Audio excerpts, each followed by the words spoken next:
Imagine being in the middle of chaos, your phone buzzing non-stop, deadlines screaming at you, people demanding your attention, and your own mind running like a hamster on a wheel. Stress, noise, pressure everywhere. Now imagine yourself in that same storm, but calm, clear, unshaken, like a mountain that stands tall no matter how strong the wind blows. But tell me the truth. How many times have you felt the exact opposite? Instead of calm, you felt panic. Instead of control, you felt lost.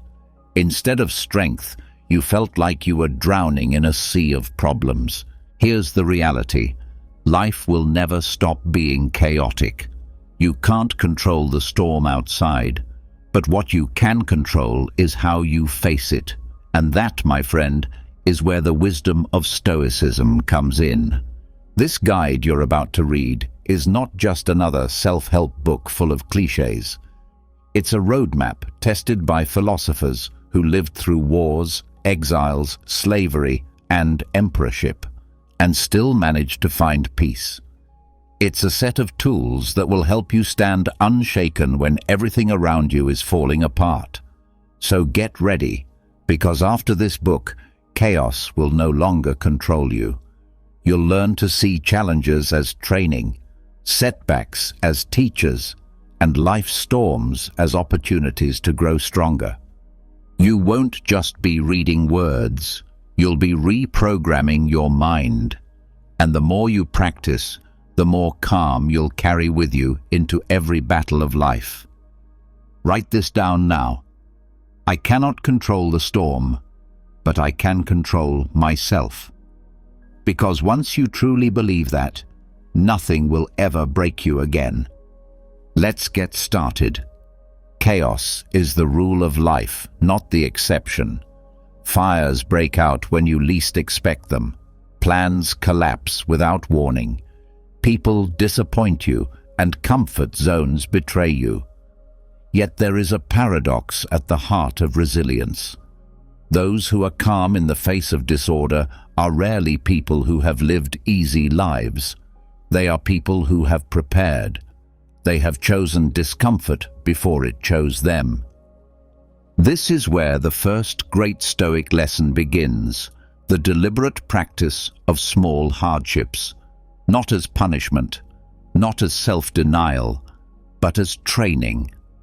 A soldier does not wait for the battlefield to learn how to hold a sword. A sailor does not wait for a storm to learn how to steer. If you want to remain calm in chaos, you must rehearse with chaos in controlled doses. Voluntary discomfort sounds harsh, even unnecessary in a world that celebrates convenience.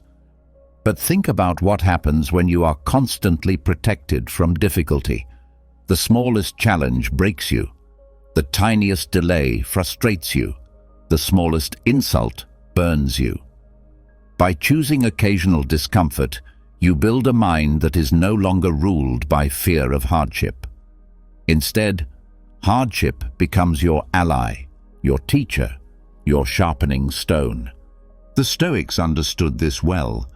Seneca, one of Rome's greatest philosophers, was wealthy beyond measure, yet he deliberately slept on the floor for a few nights each month and ate the simplest of foods.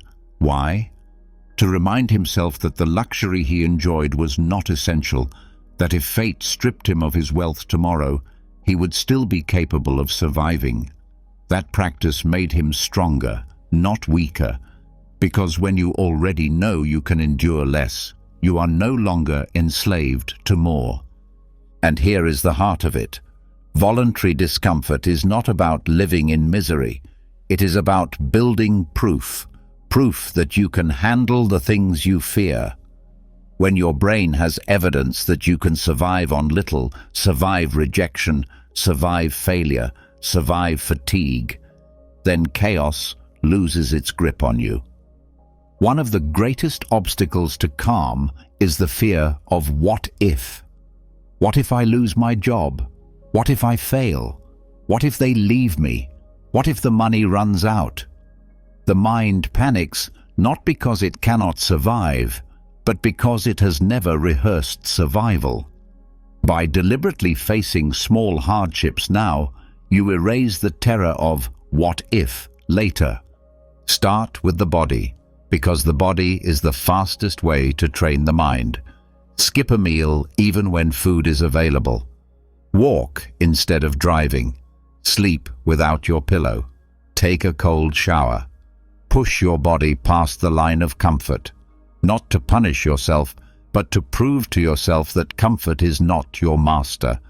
At first your mind will scream. It will demand relief. But the moment you discover that you can outlast that voice, something powerful shifts.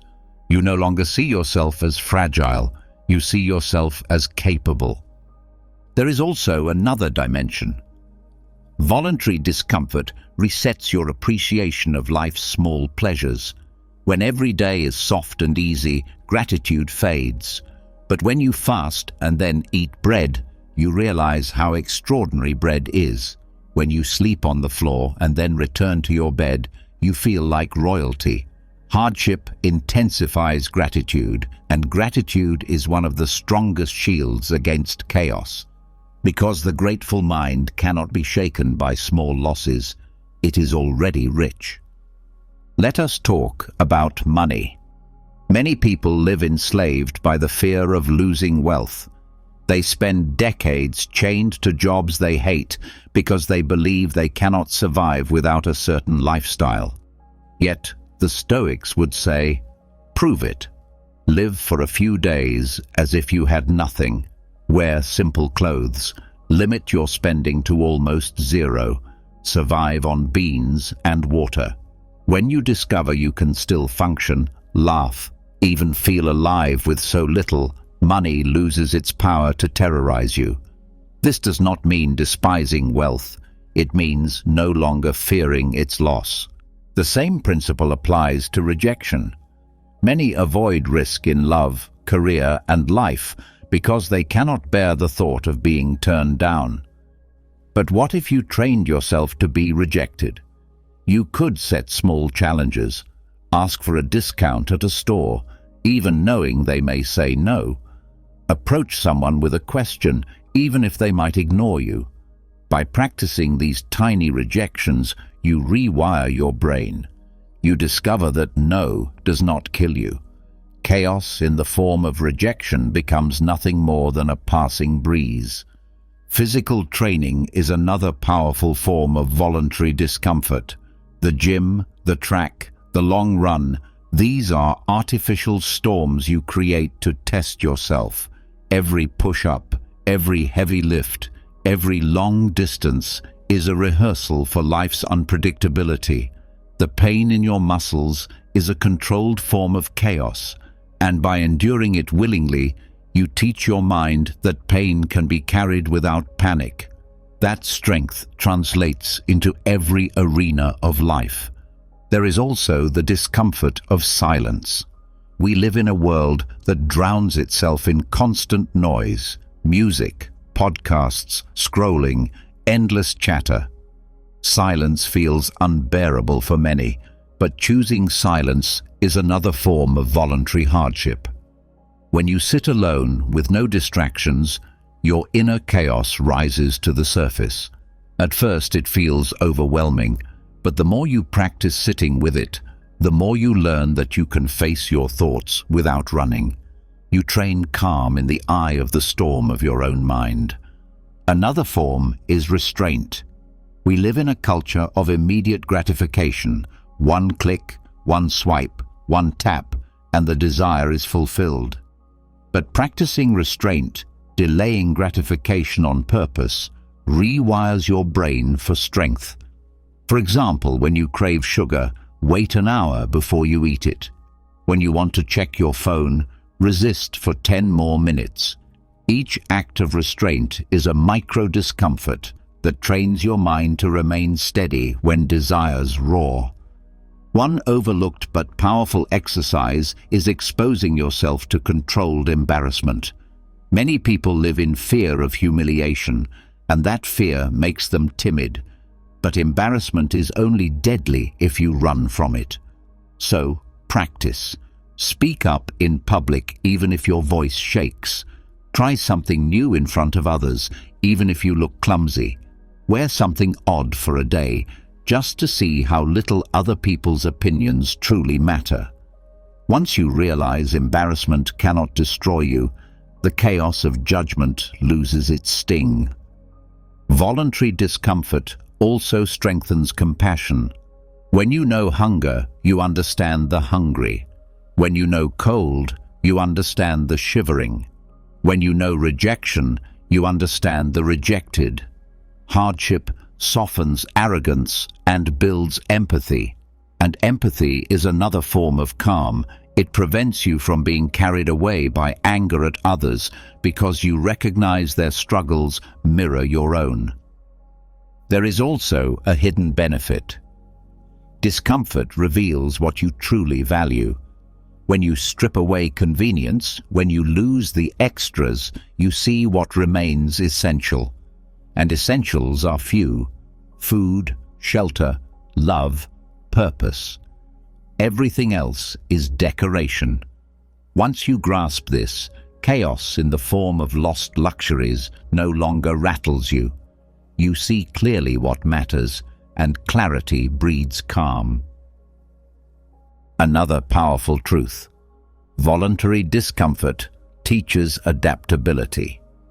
The person who only thrives in comfort zones becomes brittle, but the one who trains in varied conditions, heat, cold, hunger, fatigue, becomes flexible. Flexibility is resilience. Life rarely gives you ideal conditions. By rehearsing in less than ideal conditions, you prepare yourself to excel no matter what environment chaos throws at you. And here is a subtle lesson. When you choose discomfort, you reclaim control. Chaos often terrifies us because it strips away choice. But by willingly walking into small storms, you prove to yourself that you can choose how to respond. That choice is the seed of freedom. Freedom is not the absence of hardship. It is the ability to face hardship without losing yourself. What does science say about this? Modern psychology has a concept called stress inoculation. Just like vaccines expose you to a weakened form of a virus so your body learns to fight, small doses of stress train your mind to remain calm under larger stress. Cold showers, fasting, exercise, public speaking drills, these are mental vaccines. They inoculate you against future storms. Resilience research also shows that people who voluntarily face small challenges tend to perform better in crises than those who live constantly cushioned. It is not trauma that breaks most people. It is the surprise of trauma. When you are used to comfort, the smallest chaos shatters you. When you are used to voluntary discomfort, even large chaos feels survivable. It is crucial, however, to understand that voluntary discomfort is not about masochism. It is not about punishing yourself endlessly. It is about strategic exposure. Just as a doctor administers the right dose of medicine, not too little, not too much, you choose hardships that challenge you without destroying you. The goal is training, not suffering for its own sake. And let us not forget the joy hidden in this practice. At first, discomfort feels like deprivation, but soon you discover the thrill of strength. You realize you can live with less. You realize you can withstand more. You realize you are no longer at the mercy of chaos. That realization carries a strange joy, a lightness, a calm confidence that others will see but not understand. In the end, voluntary discomfort is about freedom. Freedom from fear of loss. Freedom from addiction to comfort. Freedom from the illusion that you are fragile. Chaos may still come, it always does, but you will meet it with calm eyes and steady breath because you have rehearsed for it in advance. So the next time life offers you the easy path, try the harder one. Not always, not recklessly, but intentionally. Skip the shortcut, carry the heavier load, face the silence, delay the gratification, sleep on the floor. Say no to luxury for a while. Let discomfort be your teacher. Because when the real storms come, and they will, you will already know how to stand. When you learn to embrace discomfort willingly, you free yourself from the constant need for comfort.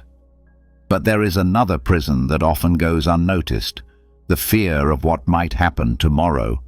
You can train your body to endure hunger, cold, or fatigue, but if your mind trembles at every thought of misfortune, chaos will still conquer you. Strength is incomplete if it only lives in the present moment. You must also know how to prepare for the future without becoming its slave. The Stoics called this practice premeditatio malorum, the meditation on evils. At first it sounds dark, almost pessimistic. Why would anyone spend time thinking about everything that could go wrong? Isn't life already hard enough? But here lies the genius of the exercise. By facing potential hardships in your mind before they arrive, you take away their power to shock you. A storm that you have already rehearsed in thought cannot drown you with surprise. The key is balance. This practice is not about living in constant dread. It is about transforming fear into foresight, turning anxiety into preparation. It is like looking at a battlefield before the war begins, not to terrify yourself, but to choose the best strategy. When you anticipate misfortune, you do not collapse when it comes. You simply nod and say, "I expected you." Think of a traveler preparing for a journey. The one who believes the road will always be smooth is undone by the first delay or obstacle.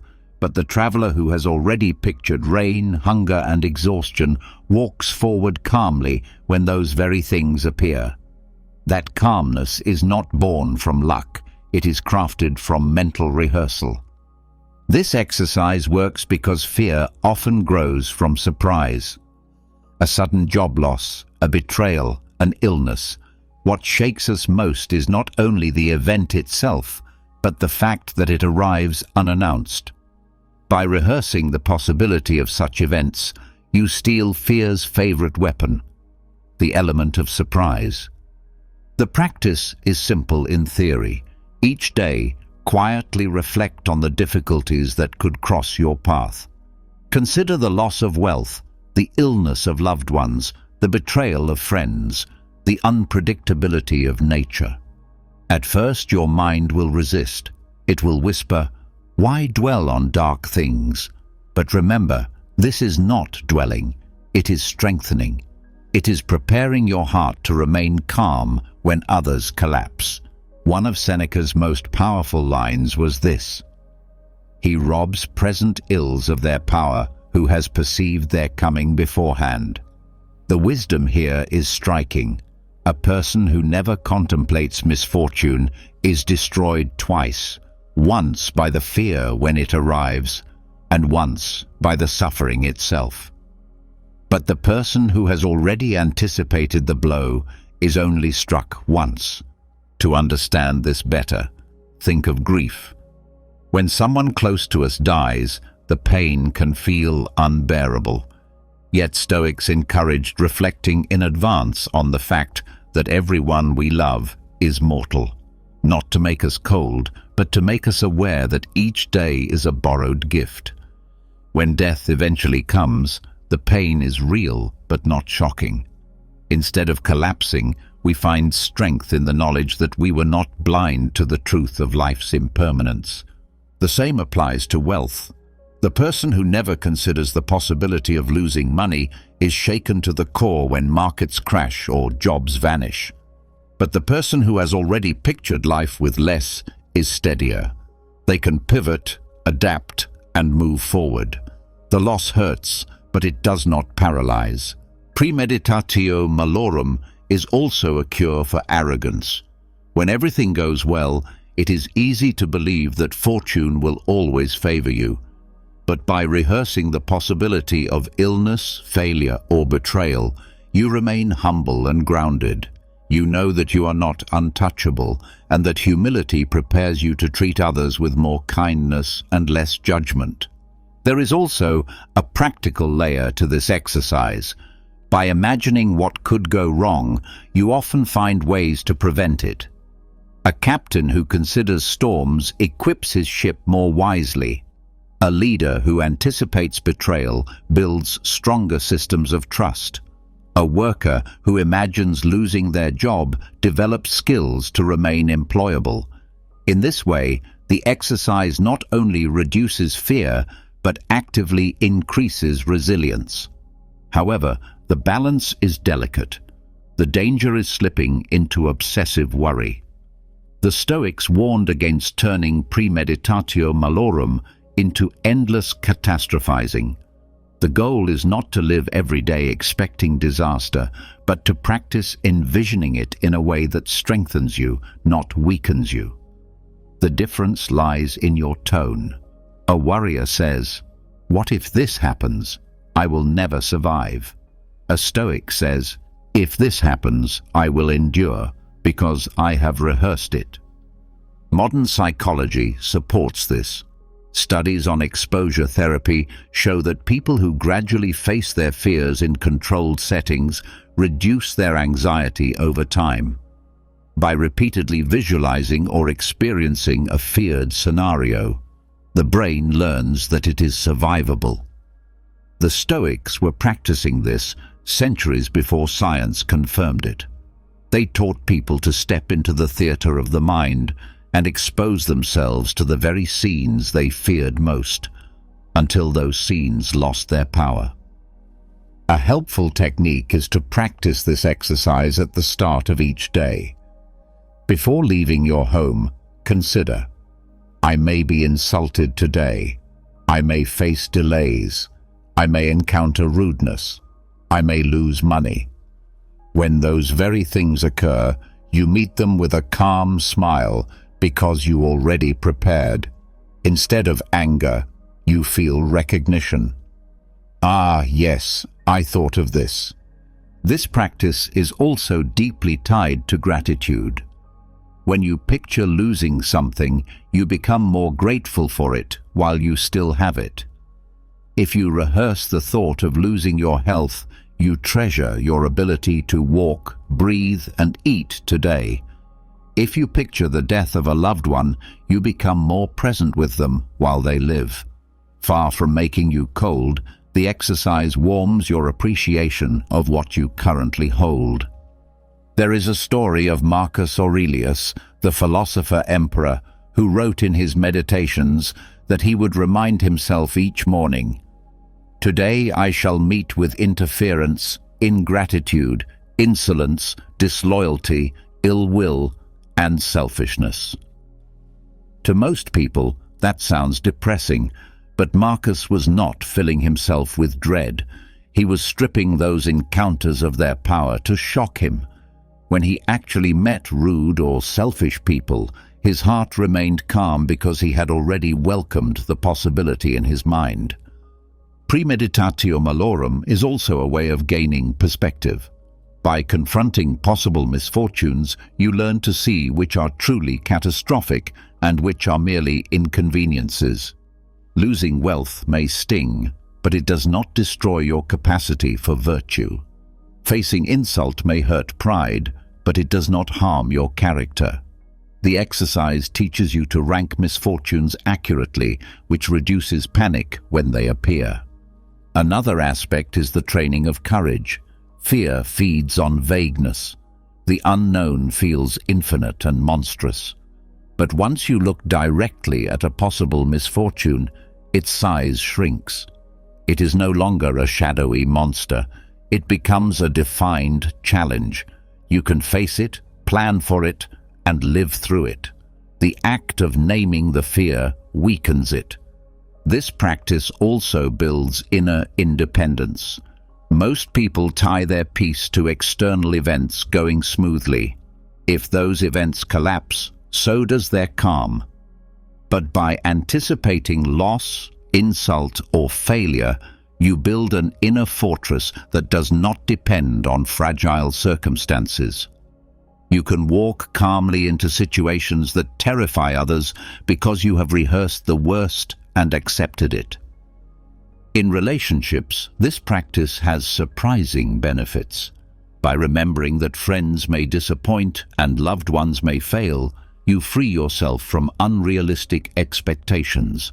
Instead of being shattered by betrayal, you meet it with sorrow, but not disbelief. You knew that humans are fallible, and this knowledge cushions the blow. Premeditatio malorum also sharpens focus on what is truly within your control. If you rehearse the thought of losing external things, money, reputation, status, you are reminded that these were never truly yours. What is always yours is your character, your judgment, your response.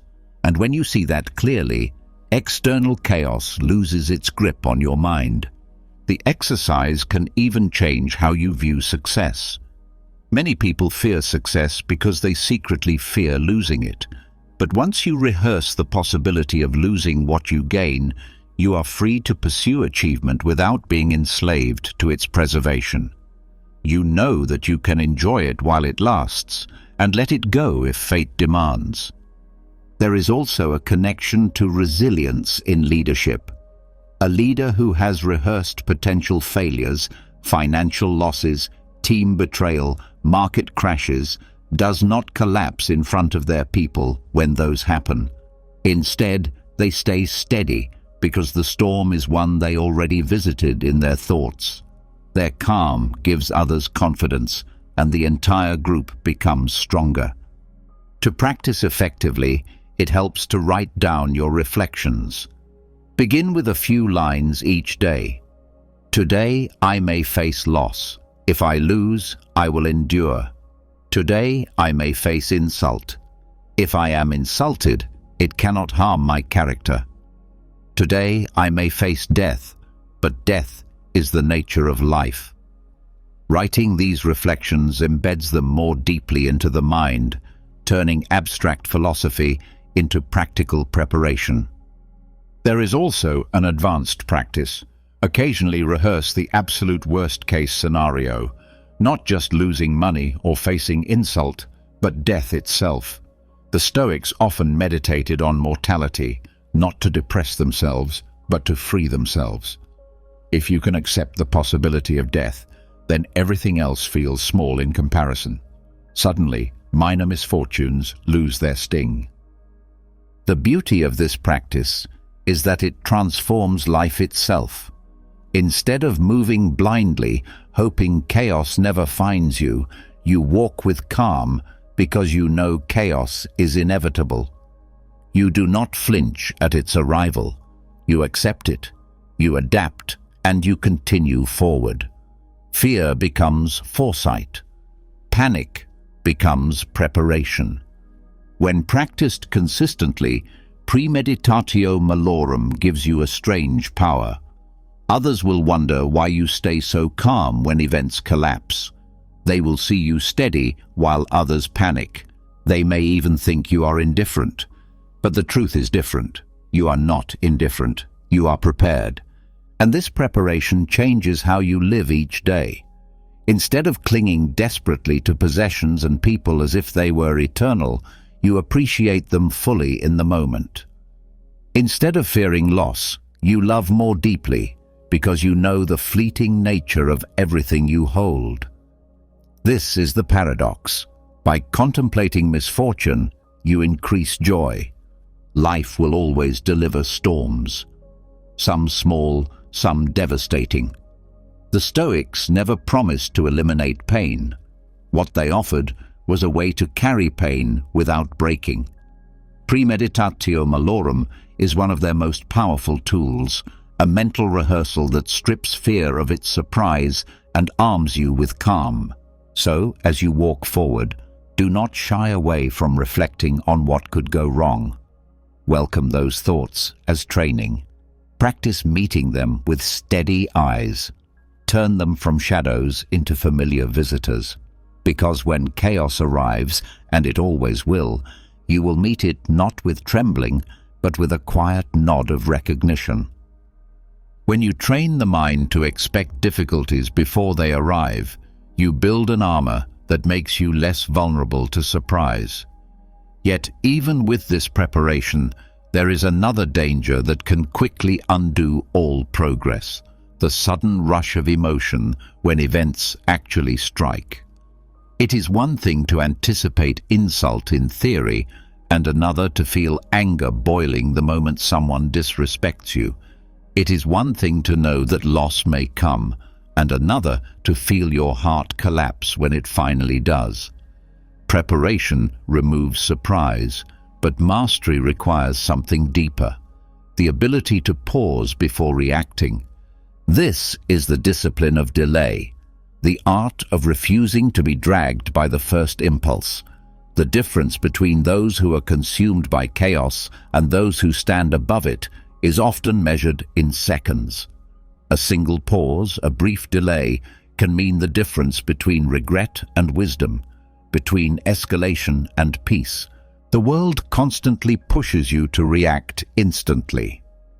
Social media thrives on outrage. Arguments demand quick comebacks. Pressure at work demands fast answers. Yet Stoic strength is the opposite: slowing down. When insulted, you wait. When anger rises, you breathe.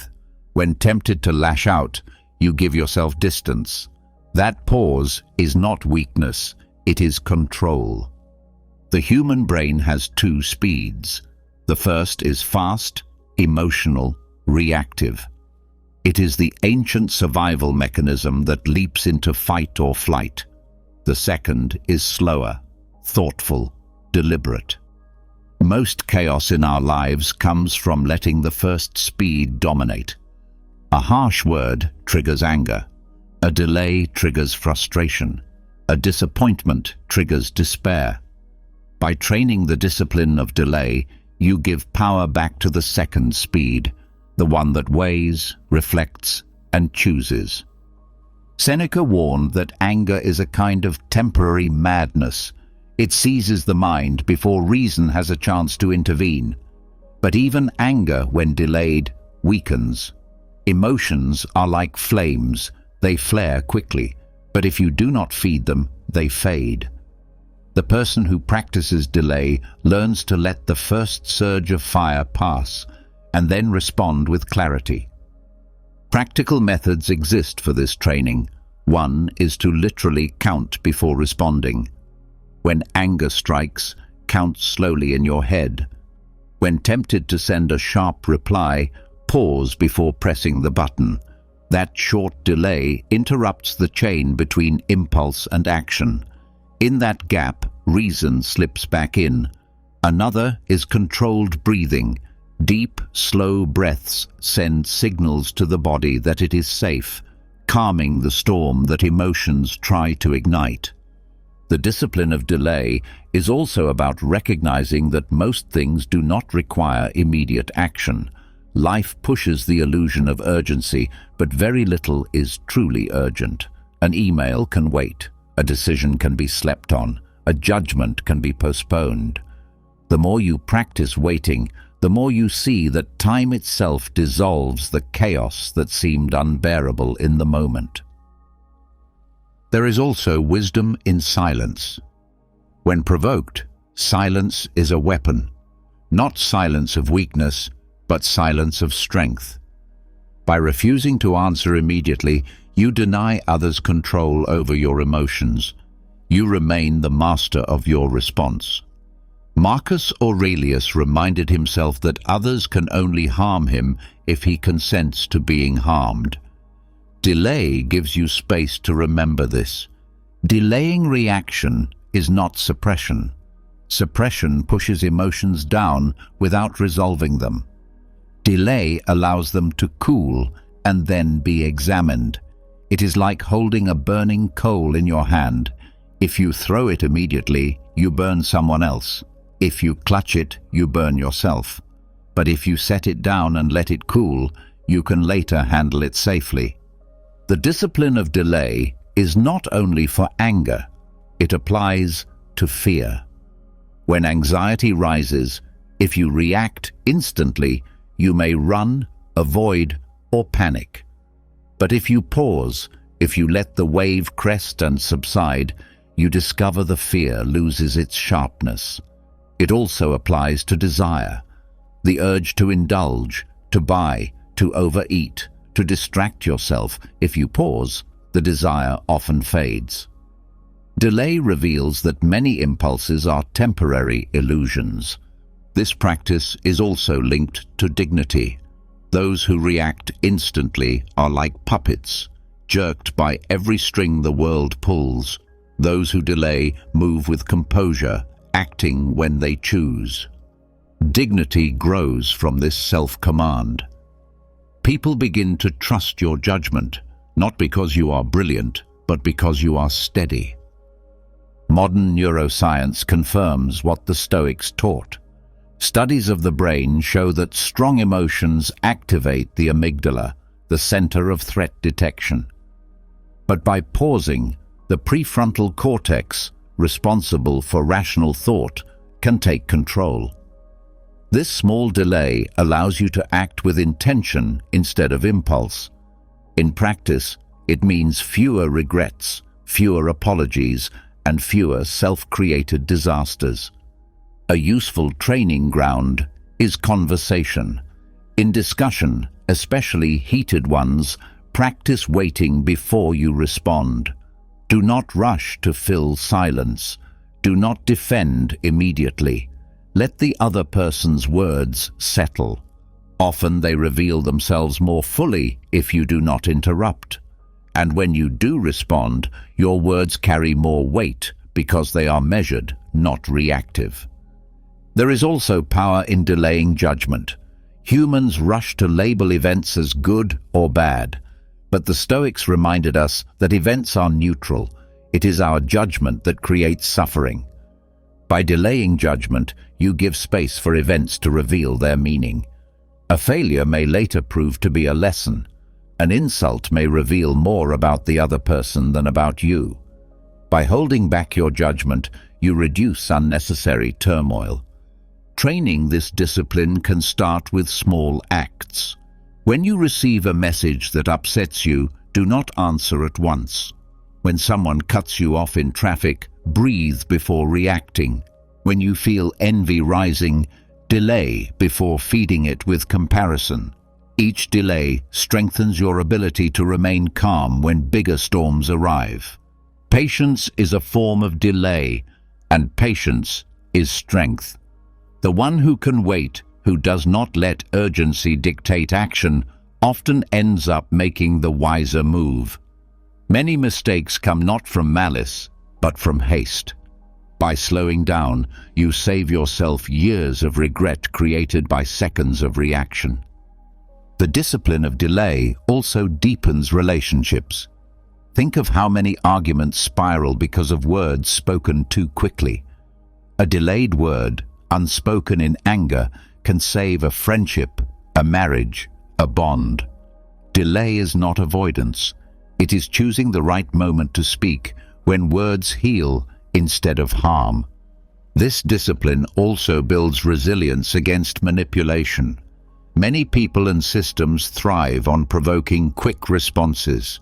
Advertisements, political speeches, online arguments. By delaying your reaction, you make yourself harder to manipulate. You choose whether to engage instead of being pulled like a fish on a hook. At a deeper level, delay is about sovereignty. When you delay, you prove to yourself that your emotions do not own you. You own them. You can feel anger without becoming anger. You can feel fear without becoming fear. You can feel desire without becoming its slave. That knowledge creates unshakable calm in the middle of chaos. In leadership, this quality is priceless. A leader who reacts instantly to every crisis spreads panic. A leader who delays, assesses, and responds with composure spreads calm. People naturally gather around those who can wait without losing focus. Their delay becomes an anchor in turbulent times. To cultivate this, practice deliberate slowing in daily life. Walk a little slower, eat more slowly, read without rushing. Train yourself to resist the constant pressure of speed. Slowness in small things prepares you for slowness in great things, where it matters most. Another practice is reflection after delay. When you succeed in pausing, reflect on how it changed the outcome. Notice how anger diminished, how fear shrank, how the situation felt lighter. These reflections reinforce the value of the discipline, making it easier to repeat. Over time, delay becomes natural. At first, it feels like effort. You must remind yourself, count, breathe, hold silence. But eventually, it becomes instinct. You no longer leap at every trigger. You stand firm, waiting, and then choose the best path. This is freedom in its purest form, the freedom to respond, not react. The storms of life will always bring provocation. Insults, temptations, fears, and frustrations will always try to grab your emotions. But with the discipline of delay, you build a buffer between stimulus and response. In that buffer lies calm, strength, and wisdom. Chaos feeds on speed. It wants you to act without thinking. Delay starves chaos. It gives you space to see clearly. And in that clarity, you find the peace that others lose. You learn that mastery is not in controlling the world, but in controlling yourself long enough to choose your response wisely. So the next time life pushes you to react, resist, wait, breathe, hold silence. Let the fire burn low before you act. In that pause lies the strength to remain calm when the world tries to tear calm away. When you learn to pause before reacting, you gain control over the moment. That pause saves you from regret, from reckless words, from choices made in anger or fear. Yet there is still something greater to understand. Life will never stop throwing you into storms. Even with preparation, even with delay, you cannot escape hardship. The question is not how to avoid chaos, but how to use it. The Stoics saw crises differently from most people. Where others saw disaster, they saw training. Where others begged fate for calm, they treated turmoil as a gymnasium for the mind. Muscles do not grow without resistance, and neither does character. The weight of chaos is the very thing that strengthens you if you learn to carry it. This perspective is radical because it turns life on its head. Instead of asking, "Why me?" when misfortune strikes, you begin to ask, "What is this moment training me for?" That single shift transforms suffering into discipline, pain into practice, and setbacks into opportunities to sharpen resilience. Chaos no longer appears as an enemy, but as an instructor. Seneca wrote that difficulties strengthen the mind, just as labor strengthens the body. Marcus Aurelius, burdened with wars, plagues, and betrayals, reminded himself that the obstacles before him were not interruptions, but material for his virtue. Each crisis gave him a chance to prove patience, courage, or justice. Without challenges, virtue remains untested, like a sword that never leaves its sheath. Reframing chaos as training begins with understanding that growth requires friction. A sailor skilled only in calm waters is useless in a storm. A soldier who has never faced battle is untested. A leader who has never handled failure is unproven. In the same way, your inner strength cannot mature if life always bends to your comfort. Chaos is the training ground where strength is revealed. The first lesson in this training is endurance. Hardship stretches your capacity to bear weight. The more you carry, the stronger you become.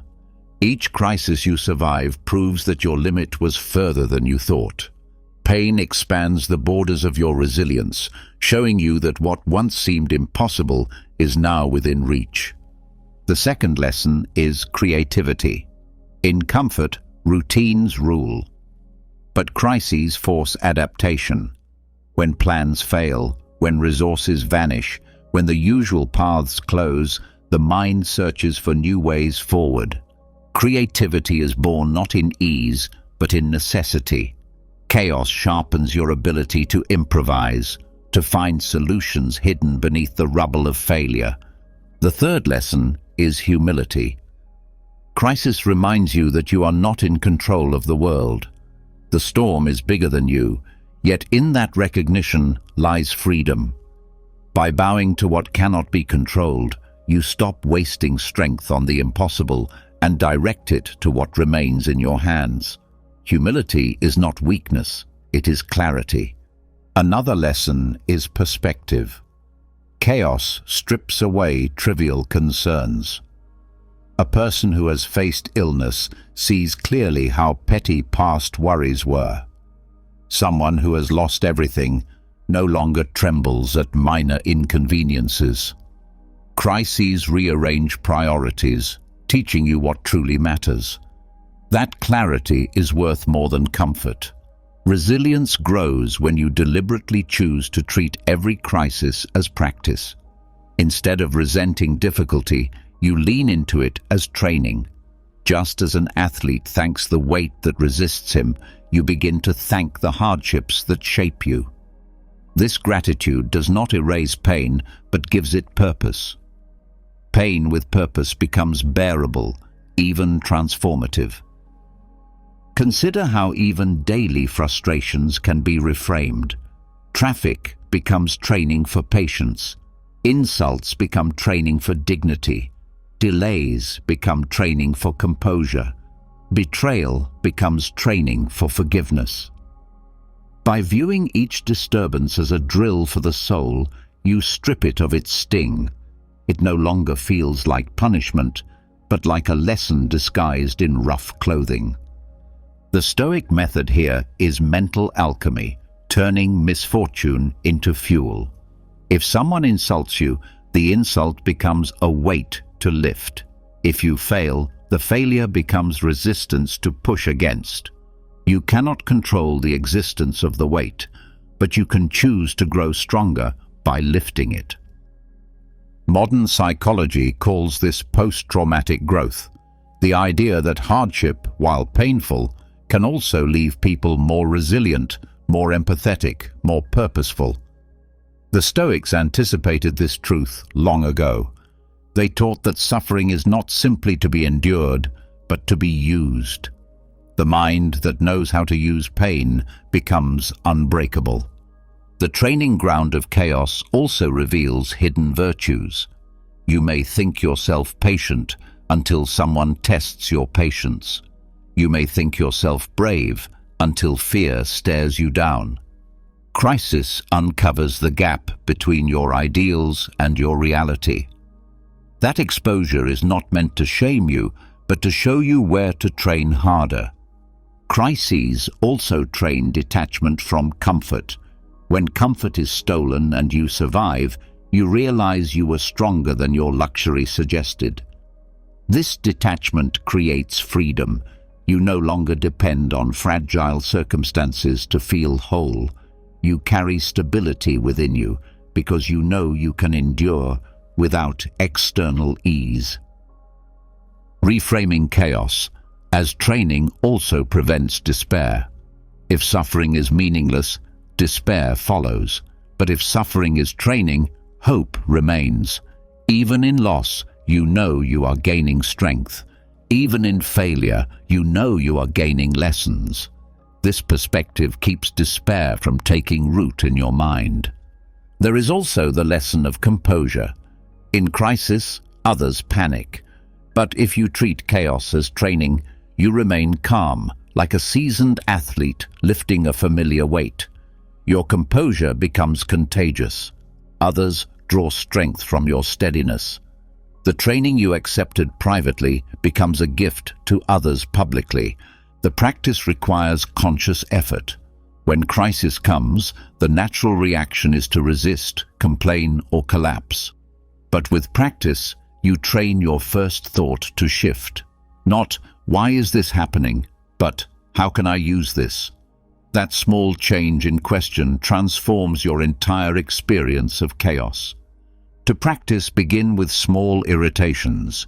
Each day brings minor chaos, arguments, delays, discomfort. Treat each as a chance to strengthen a particular virtue. Then, when larger storms arrive, your mind is already conditioned to see them as part of the same training. Small drills prepare you for big battles. Over time, this perspective transforms identity. You stop seeing yourself as a victim of chaos and start seeing yourself as a student of it.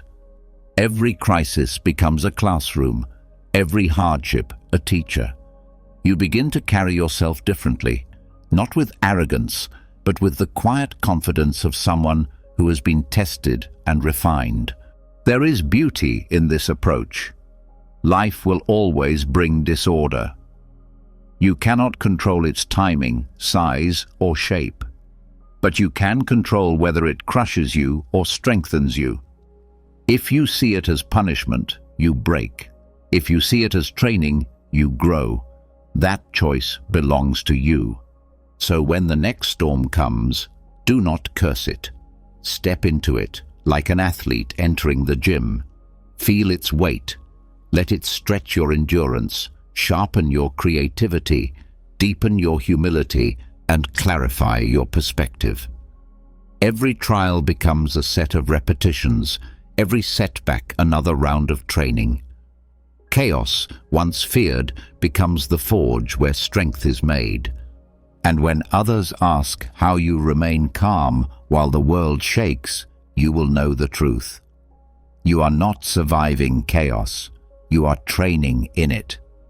When you learn to see every crisis as training, you stop treating hardship as an enemy and begin treating it as a teacher. That shift gives meaning to suffering and builds strength from the very chaos that tries to break you. But there is another layer of discipline that the Stoics considered essential. Training does not only happen in storms of action, noise, and conflict. It also happens in the deliberate practice of quiet. Because when the world around you becomes loud and demanding, silence becomes more than absence of sound. It becomes a shield, a weapon, and a source of inner clarity. Noise is not just physical. It is the constant chatter of other people's opinions, the endless stream of news, the pressure of expectations, the restless commentary of your own mind. All of it competes for your attention, scattering your thoughts until you feel pulled in 100 directions. In turbulent times, the person who cannot find silence becomes a prisoner of noise-driven anxiety, but the one who cultivates silence creates a sanctuary within, a place untouched by the storm outside. The Stoics understood that silence was not emptiness, but discipline. Epictetus taught that we were given 2 ears and 1 mouth for a reason, to listen more than we speak. This was not only advice for better conversation, but for life itself. Noise is reactive, silence is deliberate. When you hold silence, you slow down the flood of external voices and allow space for your own reason to rise. Silence protects you from being carried away by the world's chaos. In times of political unrest, financial panic, or social frenzy, people often amplify each other's fears by talking endlessly. Rumors spread, anger multiplies, and panic becomes contagious. But the one who steps back into silence does not catch this infection. They create distance between themselves and the hysteria. That distance is where calm is preserved. Silence is also a teacher of self-mastery. Many people speak as a way of venting, filling the air with unmeasured words that later cause regret. But when you learn to withhold speech, you train patience. You prove to yourself that you are not ruled by impulse, that you can choose your words instead of letting them escape uncontrolled.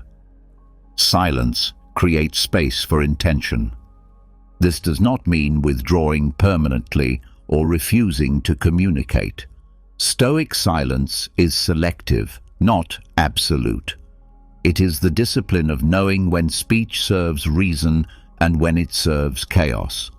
The right word at the right time can build peace, but unnecessary words often feed disorder. By practicing silence, you sharpen the ability to discern which is which. Silence also nourishes perception. In noise, details vanish. But when you are quiet, you notice more. The tone in someone's voice, the shifts in their expression, the subtle truths hidden between words. Silence turns you into an observer instead of a participant in frenzy, and observation gives you insight that noisy people miss. One of the most overlooked benefits of silence is that it disarms conflict. In an argument, silence denies fuel to anger.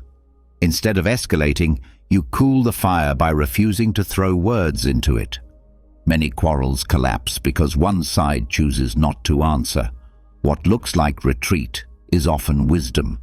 The ego wants victory in speech. Reason prefers peace in quiet. Silence also protects your energy. Constant noise drains. The more you engage with it, the more scattered you become. But deliberate quiet allows recovery. It gathers your strength inward instead of letting it bleed out into endless chatter. In turbulent times, conserving energy is vital, and silence is one of the simplest ways to protect it.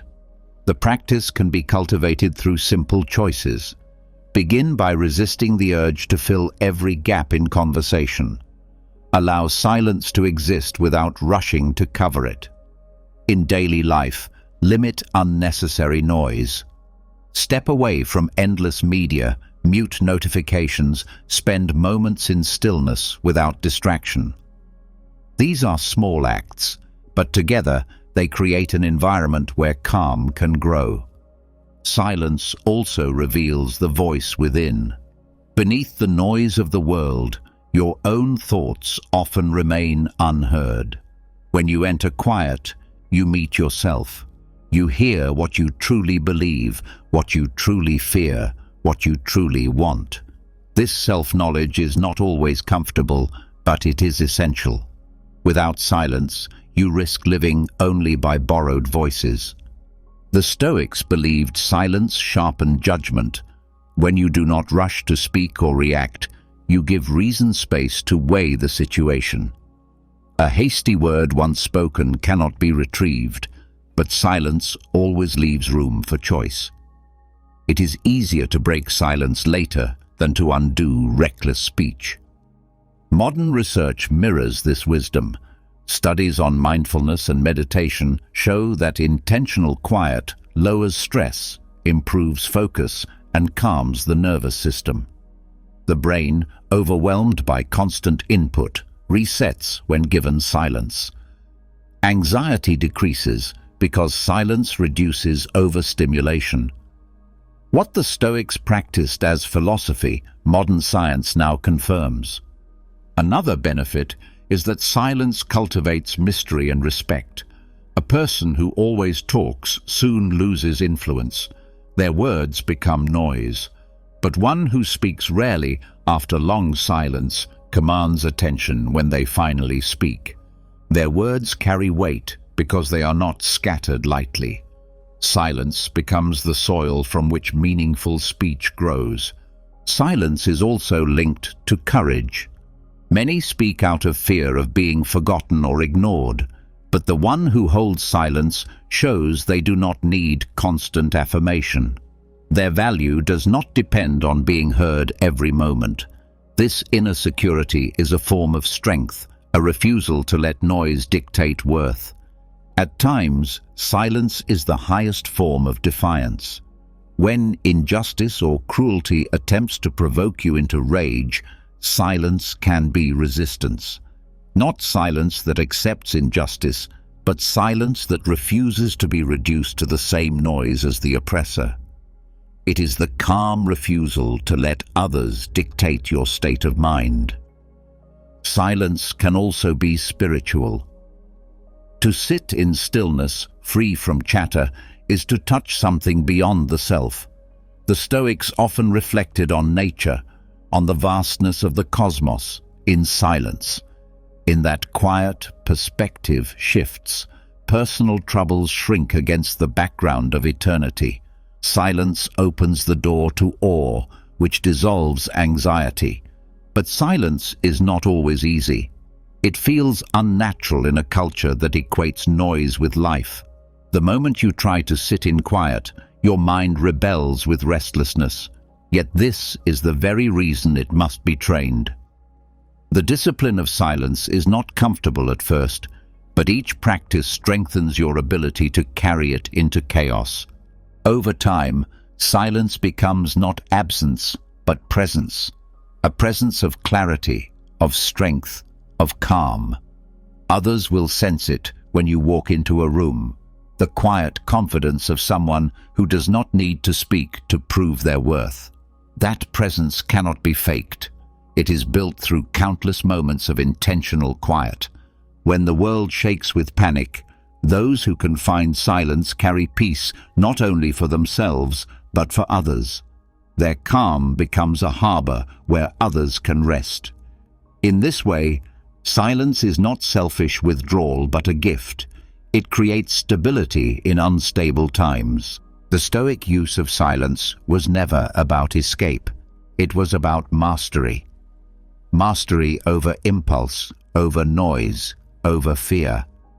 In turbulent times, silence becomes the ground where your reason stands unshaken. Words may stir the storm, but quiet anchors you. And when you finally choose to speak, your words cut through noise like a blade through air, because they are born from silence, not from chaos. When silence is practiced with discipline, you begin to see how much strength lies in restraint. By holding back words, by stepping away from noise, you reclaim energy and clarity. Yet there is a deeper lesson hidden inside that practice. The realization that not everything is meant to bend to your will. You may quiet your tongue, but you cannot quiet the storm outside. You may calm your breath, but you cannot command the winds of fate. This is where the Stoics demanded honesty, learning to distinguish between what belongs to you and what never did. Much of human suffering comes from trying to control what cannot be controlled. People lose sleep over the opinions of others, over the turning of markets, over the outcomes of politics, over the march of time itself. They exhaust themselves fighting battles they cannot win.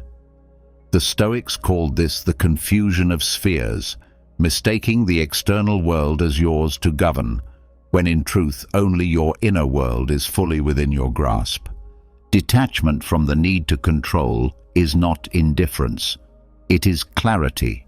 It means you stop wasting strength on what belongs to chance and redirect it to what belongs to you, your choices, your judgments, your actions. The storm outside may rage, but the decision to remain upright belongs to you.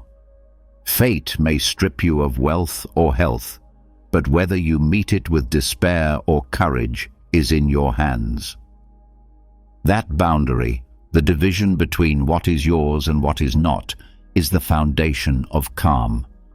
Epictetus taught that freedom begins the moment you draw this line. If it is outside your sphere, release it. If it is within, take full responsibility. Many fail because they reverse the order. They cling desperately to outcomes while neglecting the one thing they truly command, their response.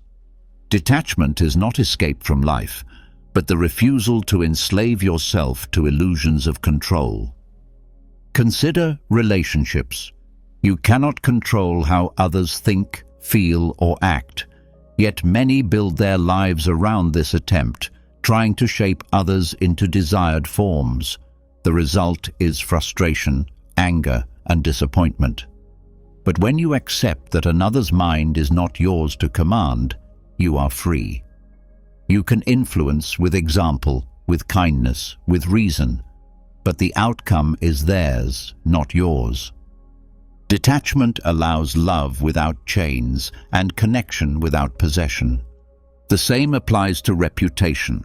People crave approval, obsess over criticism, and build fragile identities based on the shifting judgments of the crowd.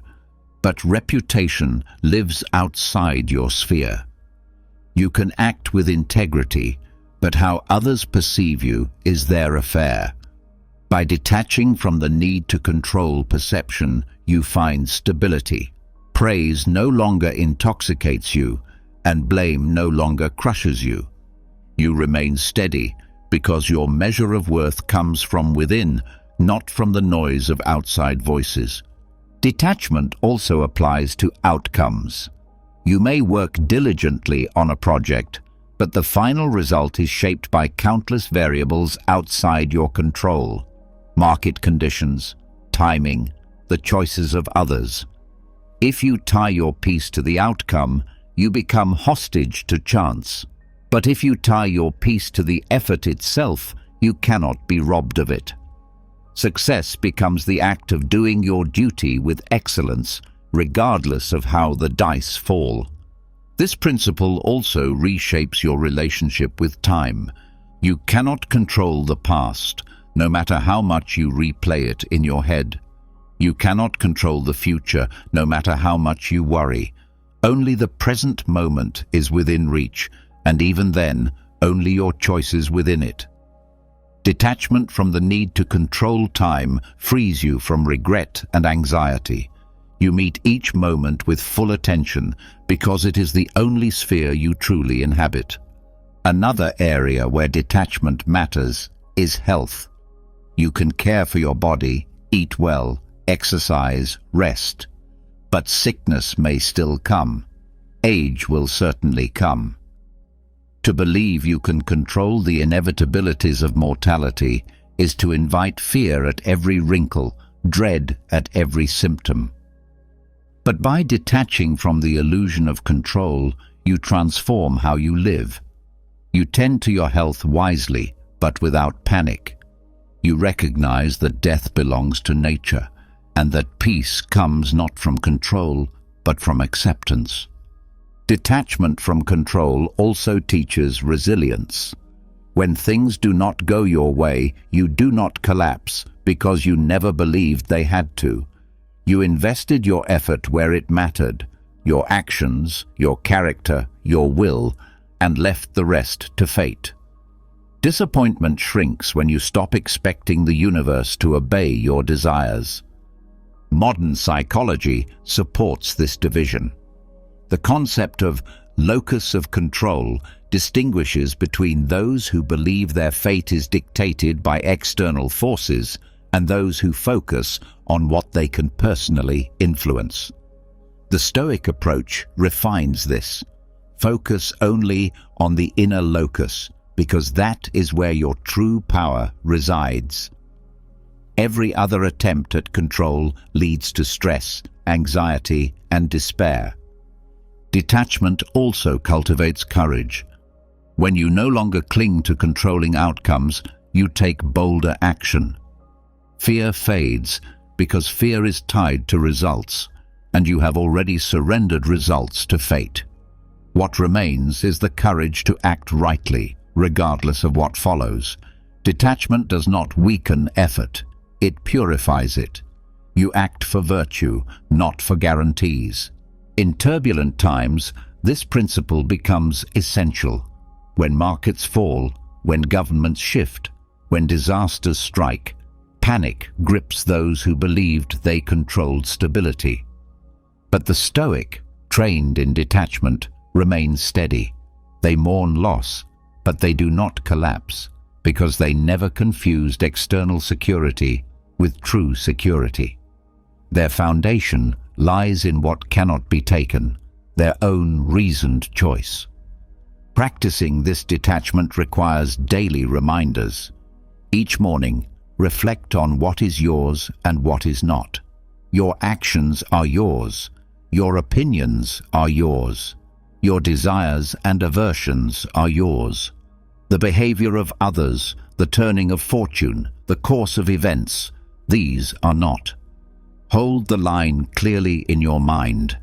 The moment you forget it, you surrender your calm. Detachment also applies in the smallest irritations. A delayed flight, rude service, bad weather.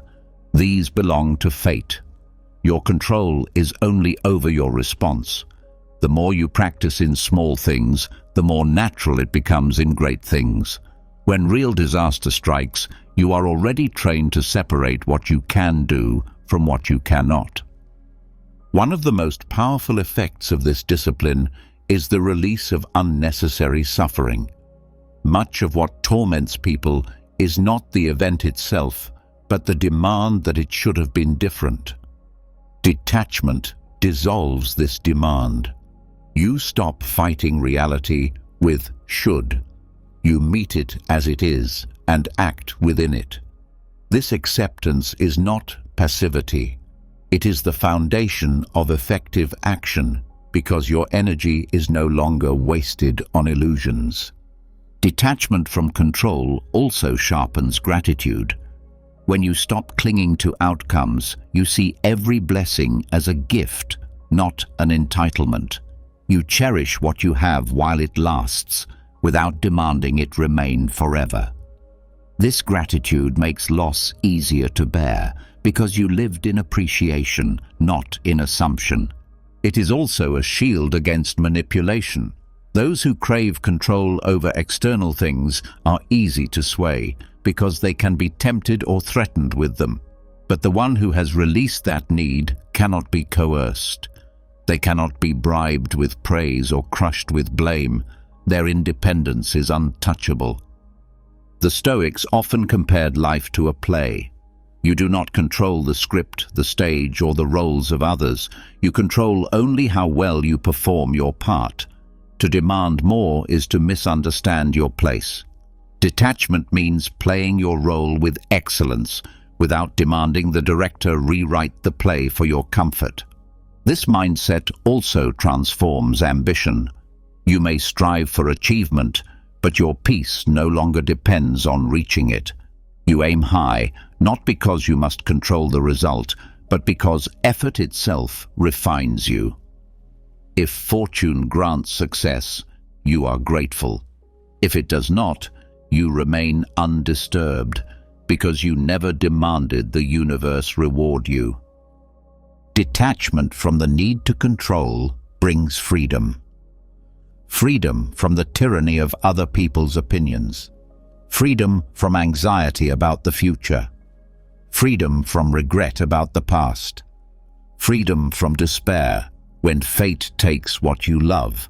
That freedom does not mean you feel nothing. It means you feel without being ruled. It means you suffer without being shattered.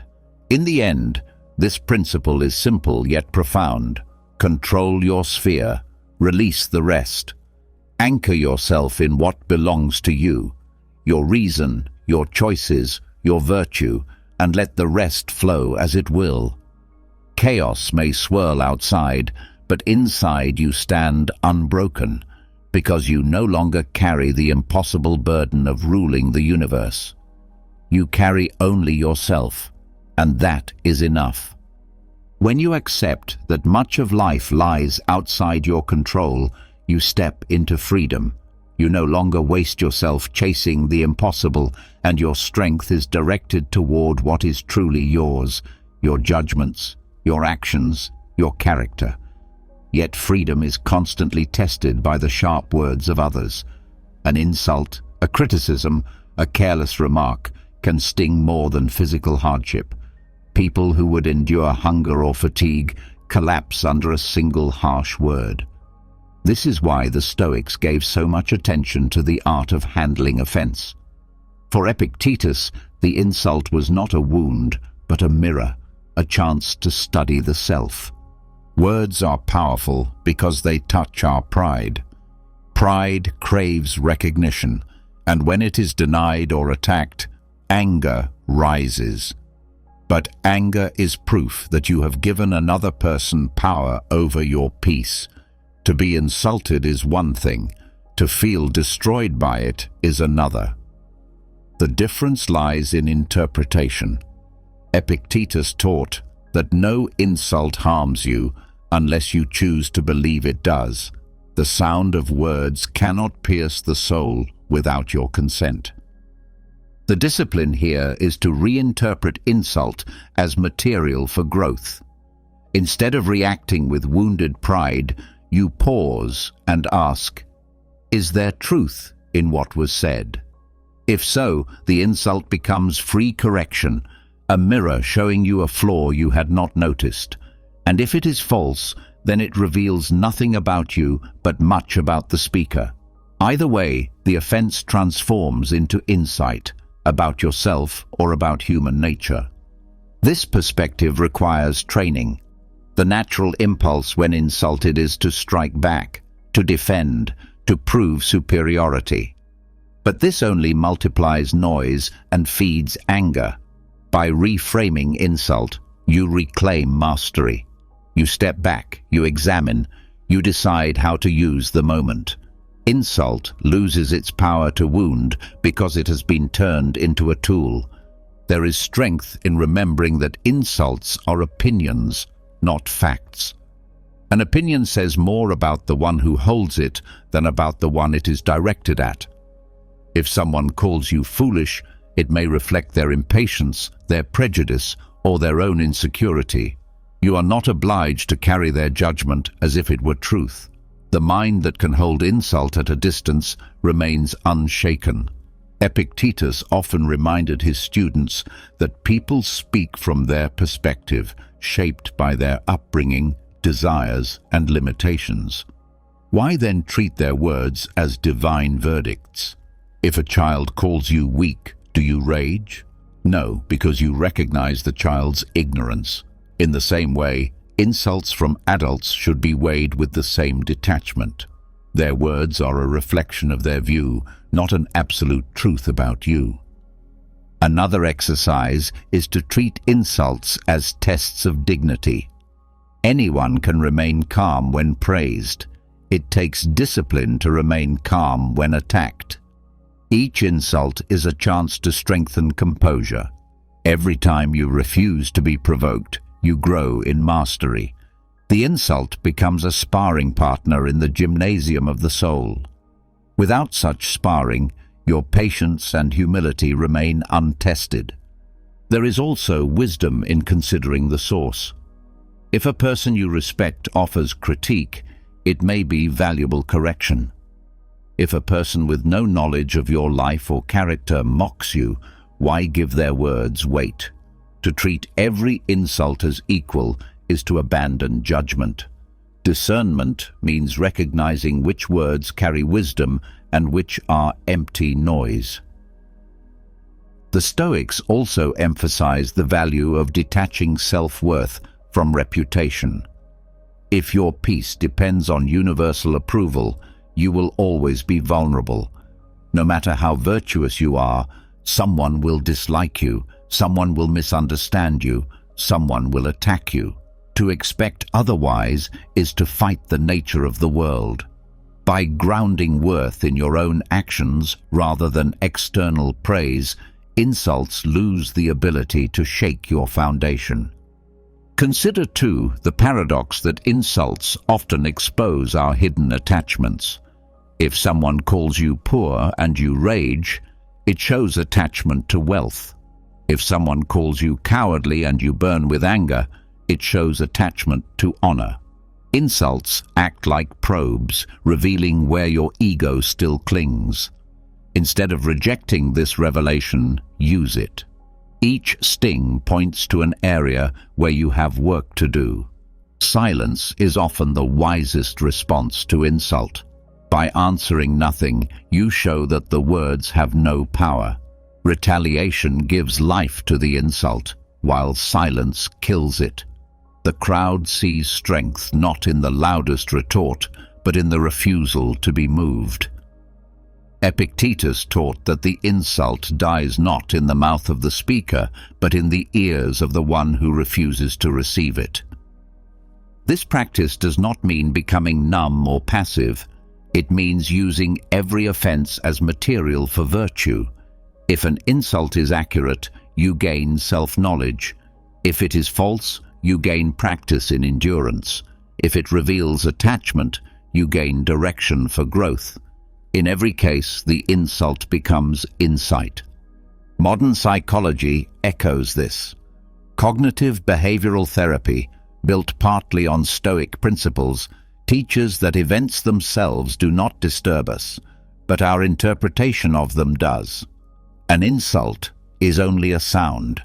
It is the belief "this harms me" that causes pain. By changing interpretation, you change experience. The Stoics understood this centuries earlier. Reframing insult also dissolves the cycle of vengeance. Many feuds grow from small words exchanged in anger. A single insult answered with another multiplies until it becomes hatred. But the one who refuses to take offense ends the chain. They remove fuel from the fire. This is not weakness, but wisdom. Ending conflict by denying it, energy requires more strength than feeding it with pride. There is also an opportunity here to study human behavior. Insults often reveal more about the state of the insulter than about the target. A bitter person spreads bitterness. An insecure person attacks to hide weakness. By observing this, you learn compassion. Instead of anger, you may feel pity. Their insult is a confession of their own unrest. Recognizing this protects you from taking their words personally. The Stoics also connected this practice to the larger theme of justice. To respond to insult with insult is to mirror vice with vice. To remain calm is to practice virtue in the face of vice. This is how you remain just, not because the world is just, but because you refuse to let the world make you unjust. Daily life offers endless chances to practice. A rude driver, a dismissive colleague, a sarcastic remark from a friend, all these moments are miniature tests. Instead of reacting, treat them as drills. Ask, what insight is hidden here? Where is the opportunity for patience, for humility, for self-examination? Each test passed strengthens the armor of the mind. This transformation of insult into insight requires humility. Pride resists correction. Pride insists on immediate defense. But humility welcomes truth, even when wrapped in harshness. Humility says, if there is value here, I will take it. If not, I will let it pass. In both cases, I remain calm. Over time, this practice creates an unshakable stability. Words lose the power to move you like waves. You listen without fear. You endure without anger. You respond only when reason dictates. The one who has mastered insults has mastered themselves. They are no longer the puppet of every opinion, but the director of their own peace. And when others see this, they marvel. How can you stand calm while mocked? How can you smile while criticized? They expect retaliation, but you offer serenity. This confuses them, sometimes even disarms them. Insults wither when they find no soil in which to grow. In the end, the alchemy is complete. Insults, once feared as poison, become nourishment. Each offense is an opportunity to sharpen virtue, to uncover truth, to practice mastery. Epictetus knew that the world would never run out of people who mock, criticize, or belittle. But he also knew that with the right lens, those very people become unwitting teachers. So the next time harsh words are thrown at you, do not let them dictate your peace. Hold them in your hand like a stone. Study it, use it, and then set it down, lighter than before. The insult has already served its purpose. It has trained you. When you learn to turn insults into insight, you rob others of their power over your peace. Words that once stung now become lessons, and criticism transforms into strength. Yet there is another form of chaos that cannot be traced to the mouths of others. It comes from the pace of life itself. Modern living pulls you faster than your mind can process, faster than your body can rest. And when you lose alignment with natural rhythms, inner turmoil grows. The Stoics saw nature not only as the physical world around us, but also as the guiding order to which we belong. To ignore it is to live in conflict. To anchor yourself to it is to find calm. The cycles of nature are steady, patient, and unmoved by human urgency. The sun rises and sets without haste. Seasons come and go in their time. Rivers carve mountains not in days, but in centuries. Contrast this with the human obsession for immediacy, instant messages, instant results, instant gratification. No wonder the mind feels restless. It is being pulled away from the cadence that shaped it.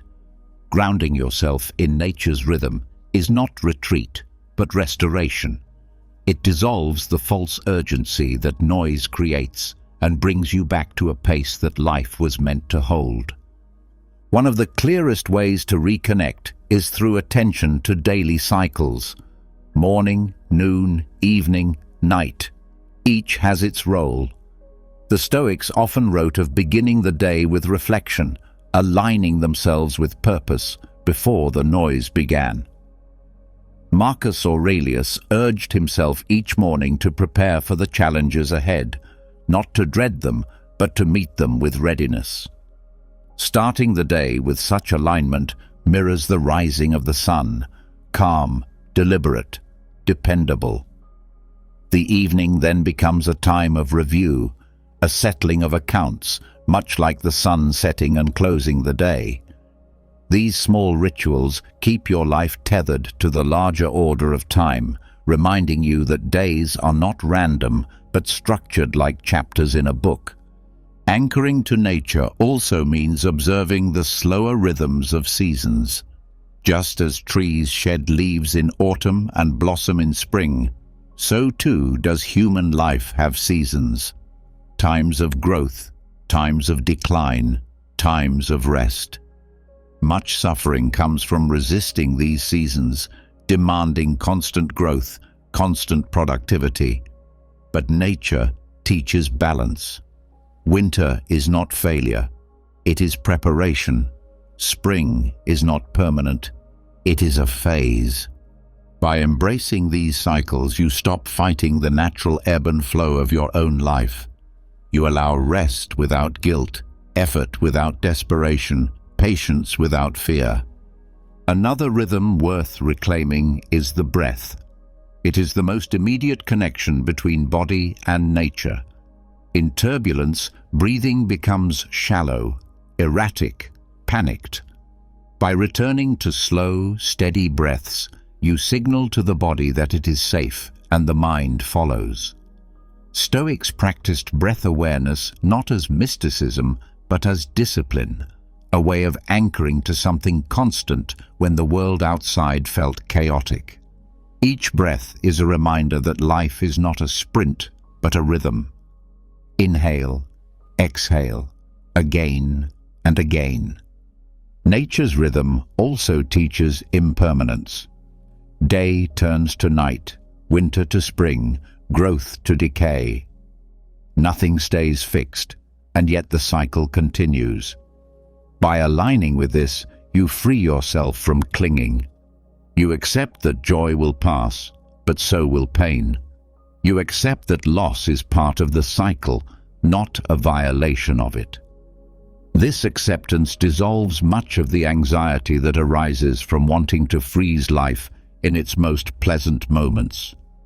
Connection to nature also shrinks the ego.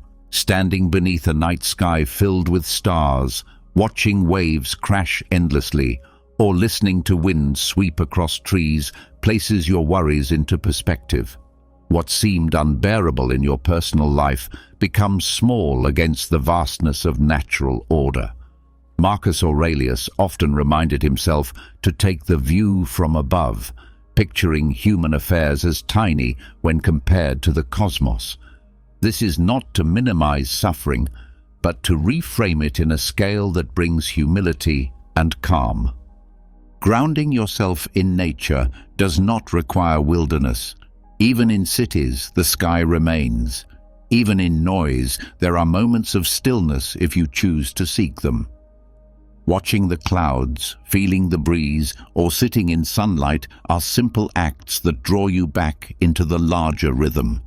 The key is attention. Nature is always present, but its calming rhythm is only felt when noticed. There is also a moral dimension to aligning with natural order. For the Stoics, to live according to nature meant to live according to reason and virtue, since they believed reason was the highest gift nature gave humanity. Thus, returning to natural rhythm is not only about syncing with external cycles, but also about living in harmony with your own rational nature. When your actions contradict reason, when you pursue excess, when you ignore wisdom, you live against the grain of nature and chaos grows within. Another layer of practice lies in aligning work with natural flow. Endless striving without rest leads to exhaustion. But when you structure effort like a field, plowed, planted, harvested, then allowed to rest, you gain both productivity and renewal. The seasons of agriculture mirror the seasons of human labor. Ignoring this rhythm creates burnout. Respecting it sustains you. Anchoring to natural cycles also teaches patience. Seeds do not sprout overnight, nor do rivers carve valleys in a year. Growth takes time. Many anxieties stem from expecting life to move faster than it does. But when you align with the slower, patient rhythm of nature, you accept process. You stop forcing outcomes and begin trusting time. This alignment is not passive. It does not mean abandoning effort, but synchronizing effort with reality. A farmer works hard, but not by fighting the seasons. He works with them. Likewise, in life, wisdom lies not in demanding constant harvest, but in knowing when to sow, when to wait, and when to reap. There is also resilience in natural anchoring. Storms come, branches break, rivers flood, yet nature absorbs shock, adapts, and continues. By grounding yourself in this rhythm, you learn to do the same. Chaos is no longer something to resist, but something to flow through, knowing it is part of the larger order. Even solitude gains power through nature. To sit in quiet, away from distraction, is not emptiness, but restoration. The Stoics often withdrew into silence with the backdrop of nature to strengthen their inner fortress. Solitude in natural rhythm is different from loneliness. It is the feeling of returning to your origin, where noise cannot reach you. Science today confirms what Stoics sensed. Time in nature reduces stress, lowers blood pressure, improves focus. Even brief exposure, walking among trees, hearing birds, restores calm. This is not mere preference, it is biology. Human beings evolved in rhythm with natural cycles, and disconnection creates distress. Reconnection heals. By grounding yourself in nature's rhythm, you reclaim balance in a world that demands haste. You begin to live with steadiness, patience, and humility. Chaos no longer feels overwhelming because you are no longer rushing against the tide of existence. You are flowing with it. In this way, anchoring to nature is more than therapy. It is philosophy lived daily. It is the choice to find order not in controlling events, but in aligning with the greater order already present. When you walk in step with nature, you find calm not because chaos disappears, but because chaos itself is seen as part of the rhythm. When life is lived in rhythm with nature, perspective expands. What once felt urgent is softened by the steady movement of sun, moon, and seasons. You begin to see that storms pass, winters end, and every cycle brings renewal.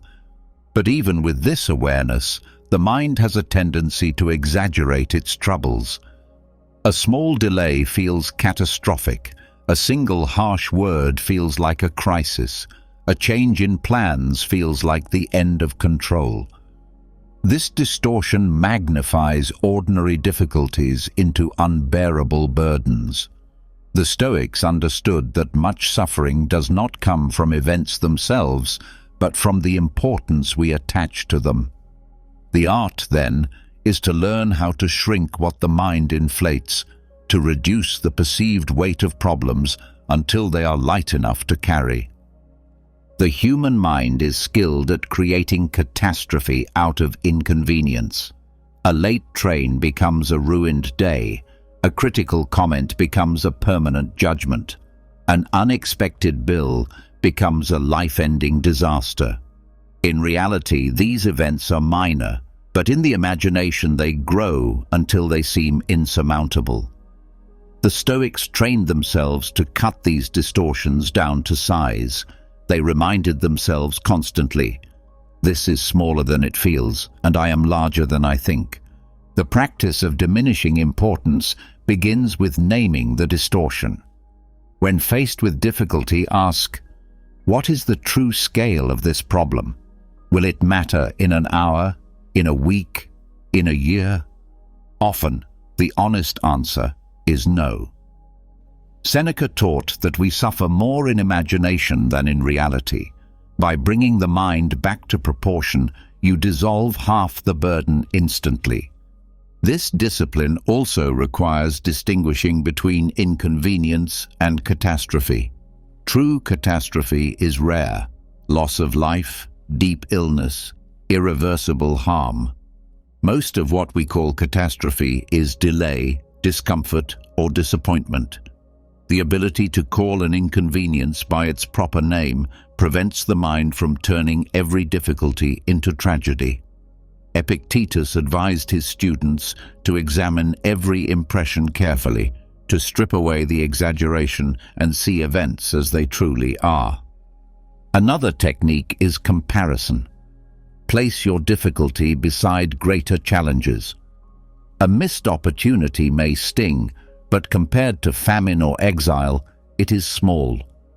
Marcus Aurelius reminded himself that the universe is vast, and human troubles are brief flickers within it.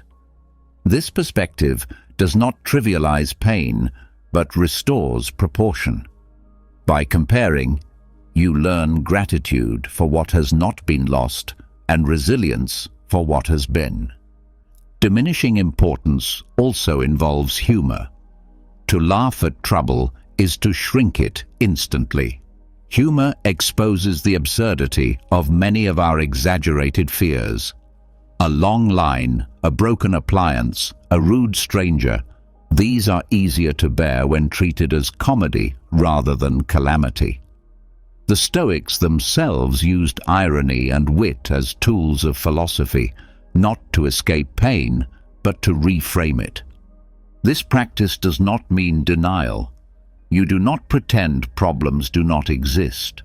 Instead, you consciously reduce their power by placing them in proper context.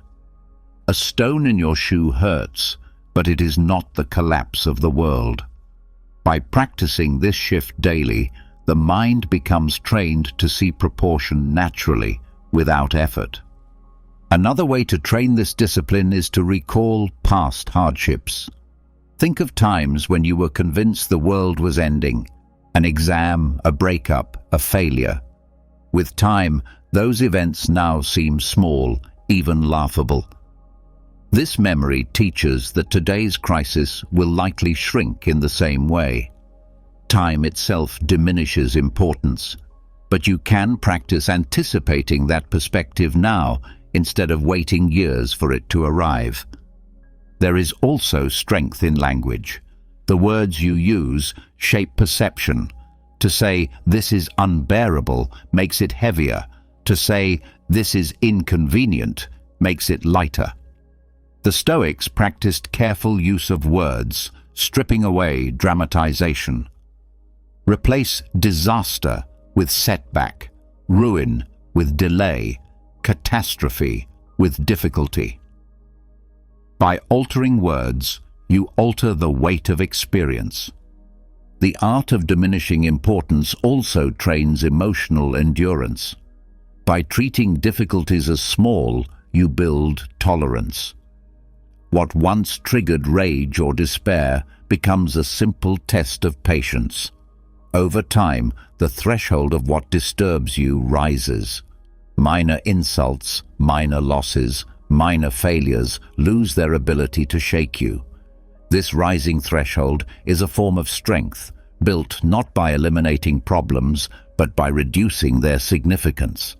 In daily life, this practice can be applied constantly. When waiting in traffic, remind yourself, this is time, not torture. When dealing with criticism, remind yourself, these are words, not wounds.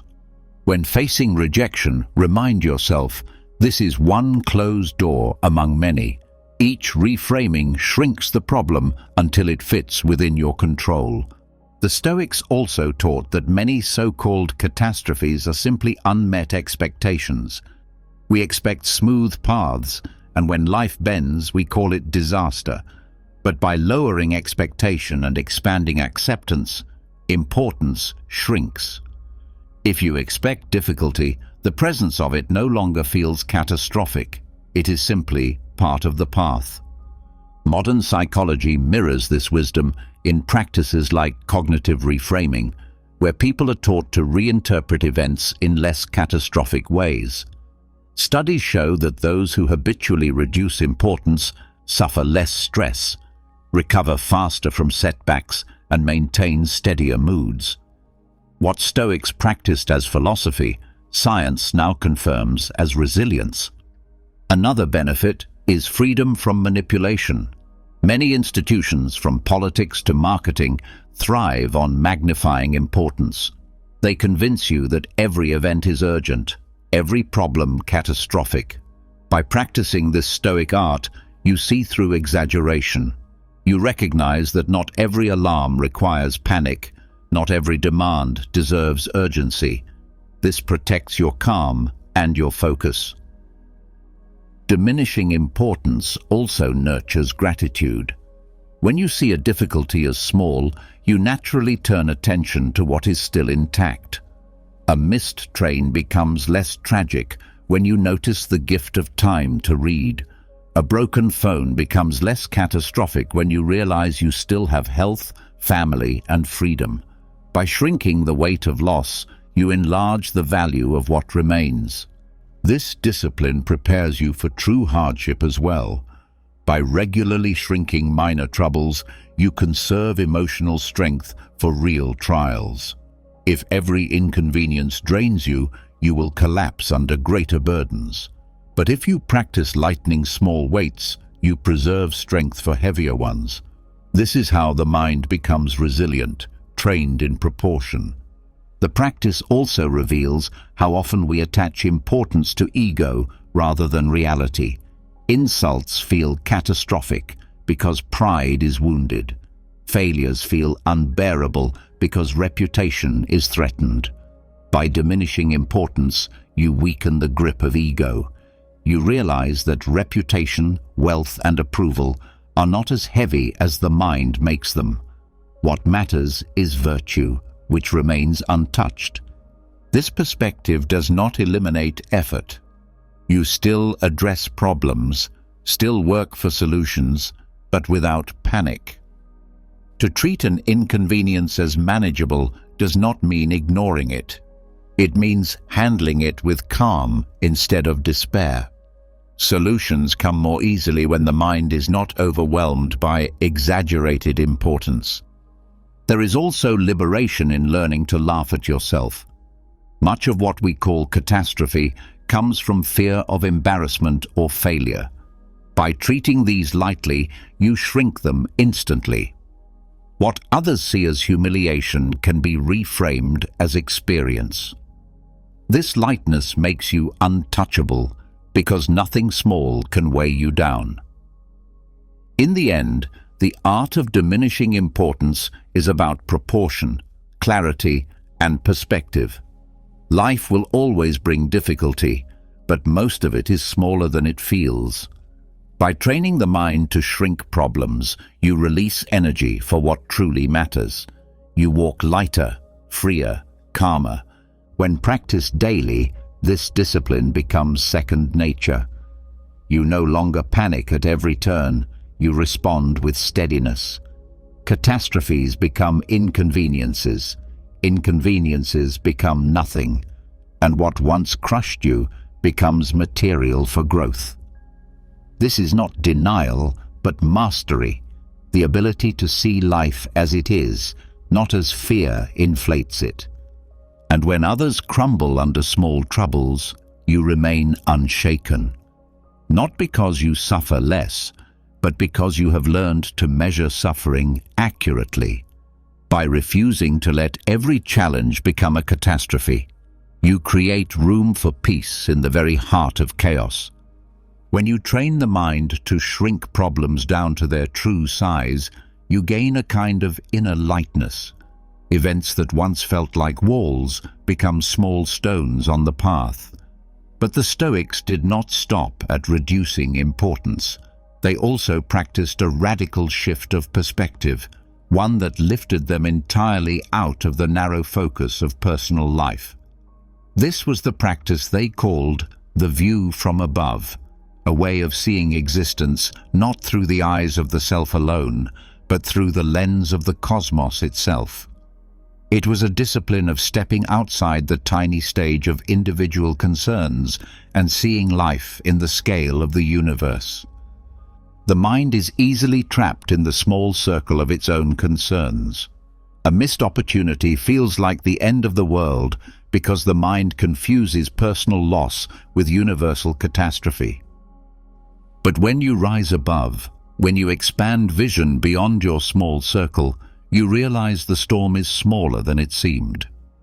This shift is not an escape into fantasy, but a deliberate act of scaling. By looking at life from a higher altitude, you regain proportion, humility, and calm. Marcus Aurelius practiced this often. He would remind himself to look down on human affairs as though from a height. Seen from above, armies, cities, and disputes shrink into patterns, no longer overwhelming, but part of a larger flow. What felt unbearable in the immediacy of the moment dissolved when placed against the vastness of time and space. The exercise was not detachment in the sense of indifference, but liberation from narrowness. The view from above works because the mind's suffering grows in small spaces. Locked inside the immediate, problems loom large. But when you step back, when you rise mentally beyond your body, your city, your nation, even your era, you see how small personal chaos is in the sweep of existence. The bills, the quarrels, the missed chances, all these shrink against the scale of planets and centuries. The mind, stretched to cosmic size, no longer breaks under daily weight. The practice can be approached gradually. First, picture yourself rising above your body. See your current troubles as if they were scenes in a room below you. Then expand further. Rise above your street, your city, your country, until your life is no more than a dot on a map. Push higher still, until the entire earth is beneath you, with billions of lives each carrying their own burdens. Higher again, until Earth itself is only a pale sphere suspended in space. At each stage, notice how your troubles shrink, not in reality, but in your perception. The change in scale alters the emotional weight you give them. This is not meant to deny the reality of hardship. Pain is real. Loss is real. But the view from above reframes them. It shows that personal chaos, though sharp in the moment, is part of a larger rhythm. You are not singled out for disaster. You are participating in the same cycles that every human before you has faced. Perspective dissolves the illusion of uniqueness in suffering and replaces it with solidarity. The practice also dissolves arrogance. When seen from above, achievements and failures both shrink. The monuments of emperors, the noise of politics, the arguments of families, all collapse into silence when viewed from the scale of centuries. This does not make effort meaningless. Instead, it directs effort to what truly matters, living with virtue, because that is the only thing that holds weight when stripped of time's illusions. There is humility in this perspective. The human tendency is to treat personal concerns as the center of existence, but the view from above reveals that the universe is vast and we are brief travelers within it. This realization is not meant to crush the spirit, but to free it. You are not the master of the cosmos, and therefore you are not responsible for carrying its weight. Your task is smaller, but no less noble, to live your part well within the play of nature. Anchoring yourself to this cosmic view also softens the grip of anxiety. Worry thrives in confinement. In a narrow frame, problems feel absolute. But widened to cosmic scale, they lose their suffocating force. The missed job, the harsh word, the broken plan, seen from the vantage of centuries and stars, they become manageable, even trivial. This cognitive stretching reduces the urgency of fear and restores balance. There is also a spiritual richness in the practice. To view life from above is to touch wonder. The vastness of the cosmos, the order of stars, the cycles of nature, all remind you that you are part of something larger than yourself. This awareness dissolves loneliness and replaces it with belonging. You are not a solitary fragment. You are woven into the fabric of existence. The Stoics also used this practice to cultivate justice. By seeing from above, you recognize that others too are small parts of the same whole. Their mistakes, their insults, their flaws lose some of their sting when seen against the larger order. You realize that each person struggles within their tiny sphere, just as you do. Compassion grows naturally when you place yourself and others within the same cosmic frame. This perspective also tempers ambition. Chasing recognition feels hollow when viewed from above. The applause of a city is nothing when placed against the silence of galaxies. The pursuit of fame, of wealth, of endless possessions shrinks to triviality when measured against the brevity of life. What remains meaningful is not how loudly you are celebrated, but how well you live in accordance with virtue. The view from above is not only about scale, but also about time. Consider how brief even the longest life is compared to eternity. Empires rise and fall, names once shouted fade to dust, and yet the cycles continue. To grasp this is to free yourself from panic over your timeline. You stop rushing as if everything depends on today, and you start living with steadiness, knowing that your place in time is small but sacred. There is practical strength in this practice as well. In the midst of daily stress, arguments, deadlines, rejections, you can pause and mentally step back. Ask yourself, how will this matter in the context of years, of centuries, of the universe itself? That pause often shrinks the weight of the moment, allowing reason to return. What once consumed you reveals itself as small. Another dimension of the practice is gratitude. When seen from above, even the smallest joys gain significance. A meal, a conversation, a moment of laughter, all become precious against the backdrop of the vast, indifferent cosmos. Knowing your time is limited and your place is small makes each ordinary moment shine brighter. The Stoics also linked this practice to mortality. To see life from above is to see its fragility and brevity. Death loses some of its terror when understood as part of the larger rhythm. You are not being singled out. You are participating in the same cycle as every creature. This perspective does not diminish life. It deepens it. You treasure your time more because you see its place in the whole. Science today echoes these effects. Astronauts often speak of the overview effect, a profound shift in perspective when seeing Earth from space. Borders vanish, conflicts seem absurd, and a sense of unity arises.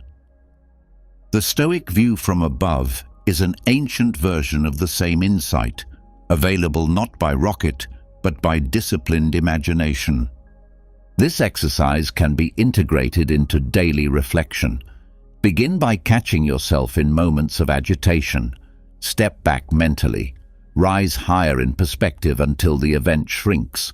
Practice this repeatedly, and the mind becomes trained to expand automatically. Over time, the habit of cosmic perspective becomes a source of unshakable calm.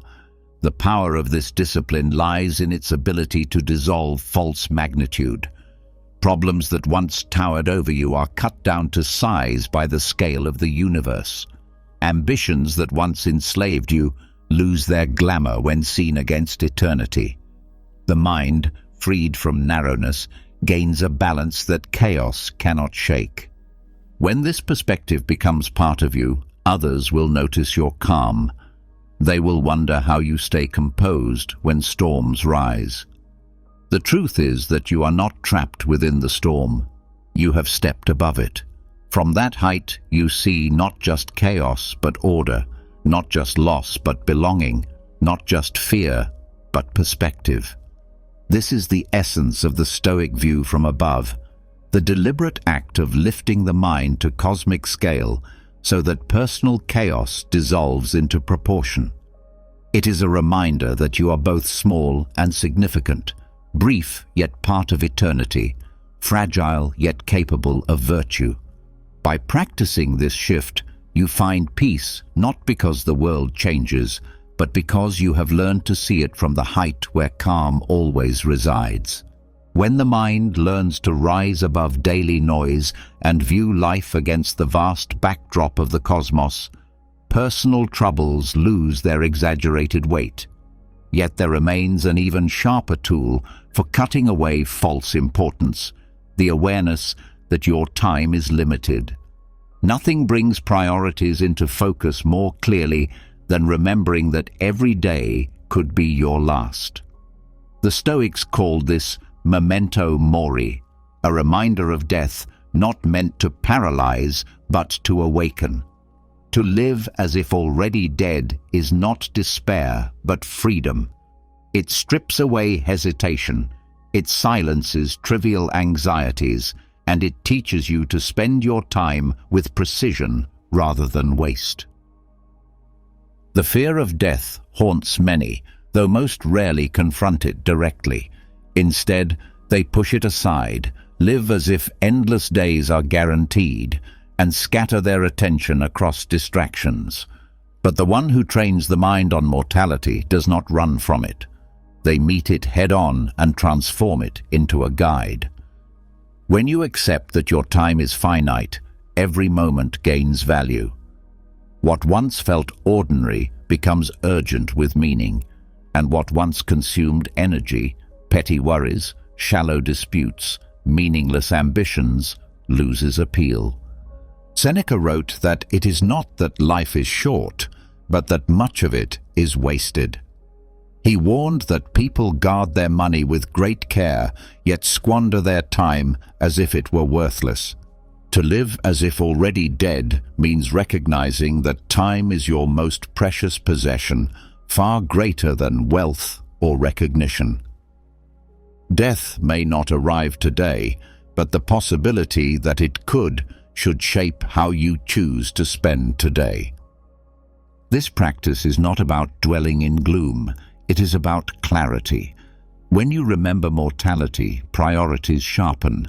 You stop delaying important conversations. You stop putting off what you know matters.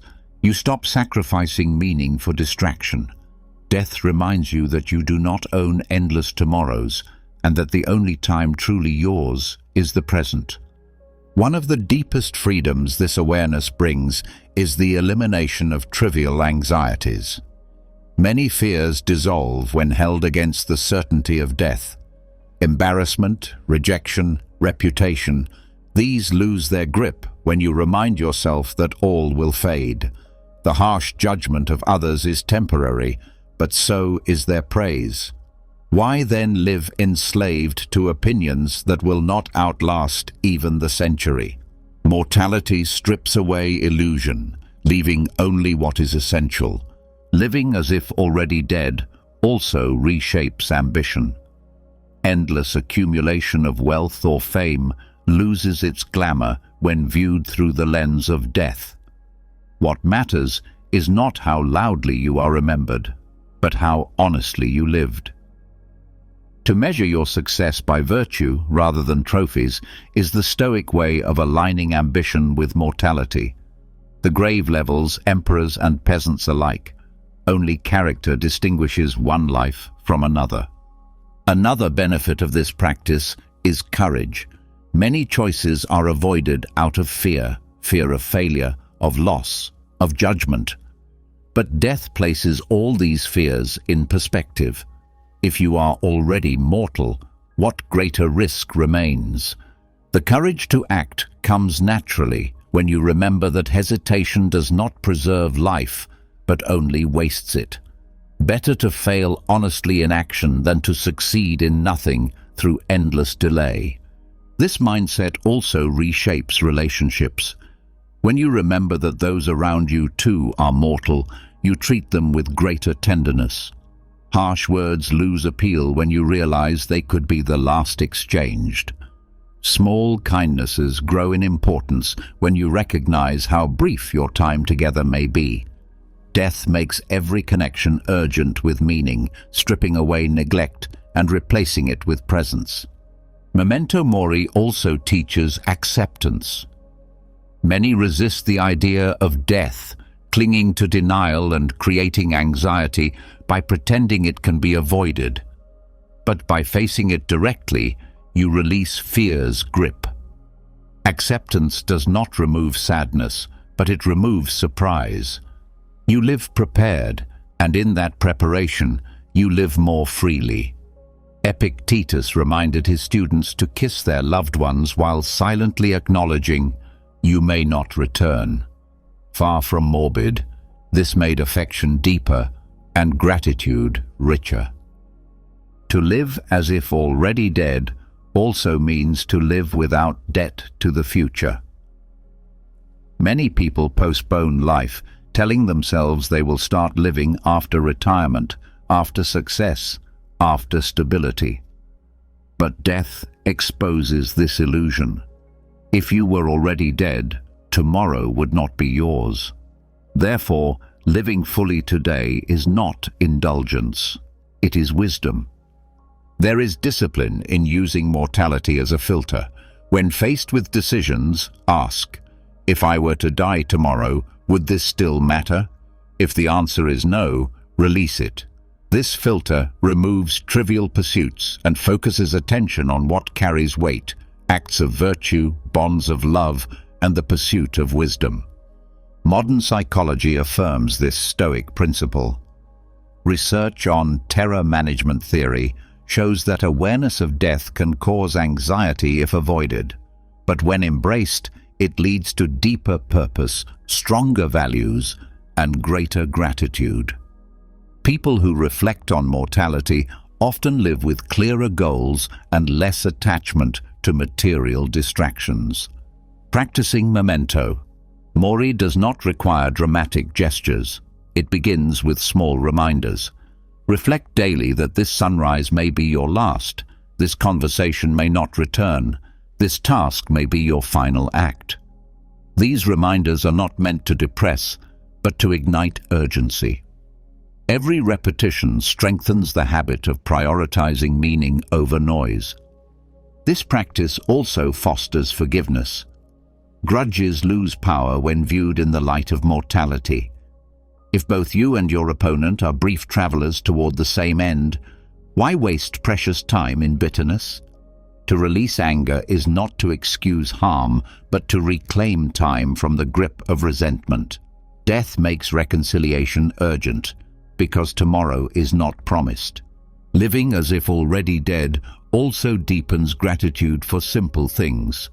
A meal, a walk, a conversation, a quiet evening. These ordinary moments become treasures when viewed as possibly final. Gratitude grows not from abundance, but from awareness of fragility. Mortality sharpens appreciation in a way that comfort never can.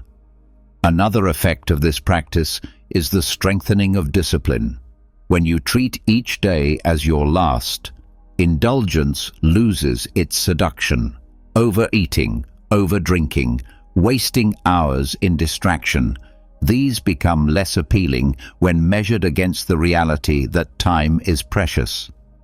Discipline becomes not punishment, but respect for the limited gift of life. This awareness also builds resilience.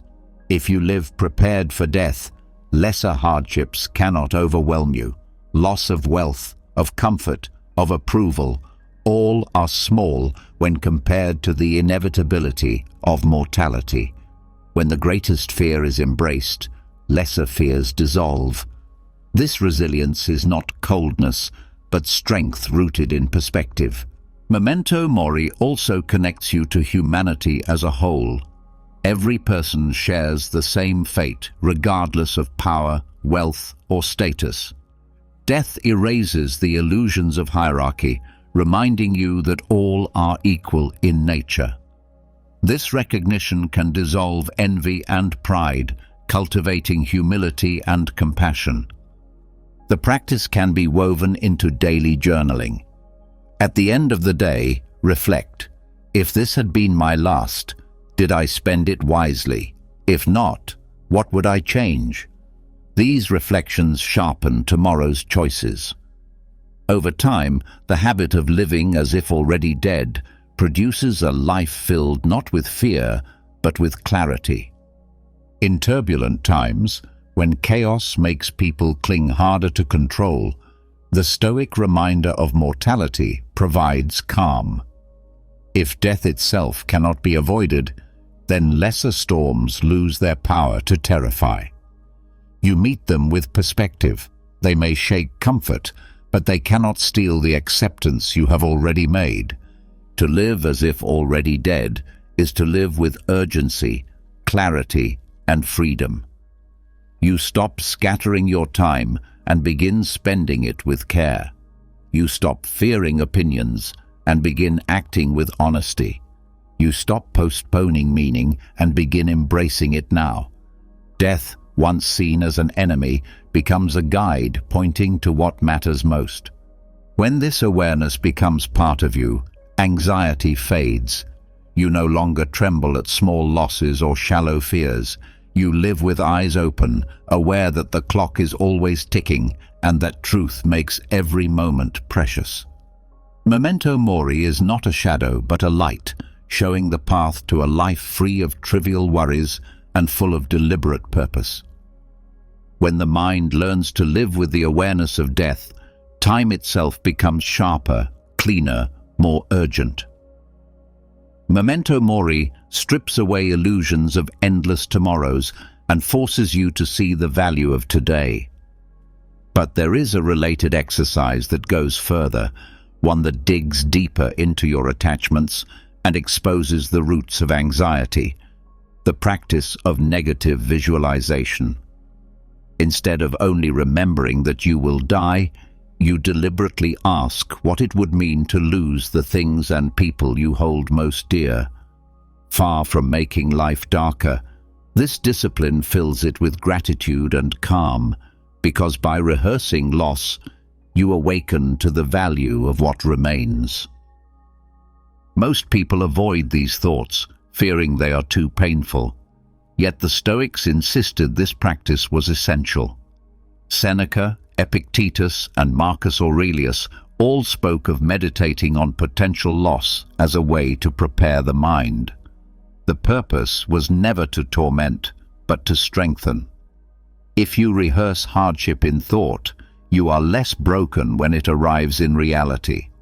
More importantly, you live with deeper joy while you still have what could one day be gone. Negative visualization begins by acknowledging the fragility of everything around you. Health can vanish with a diagnosis. Wealth can disappear with a market crash. Loved ones can be taken without warning. To ignore this truth is to live unprepared. To face it honestly is to turn every ordinary moment into a treasure. The exercise can be as simple as pausing to consider, what if I lost my sight tomorrow? How precious would today's colors, faces, and landscapes appear? What if I lost the ability to walk? How priceless would today's simple steps feel?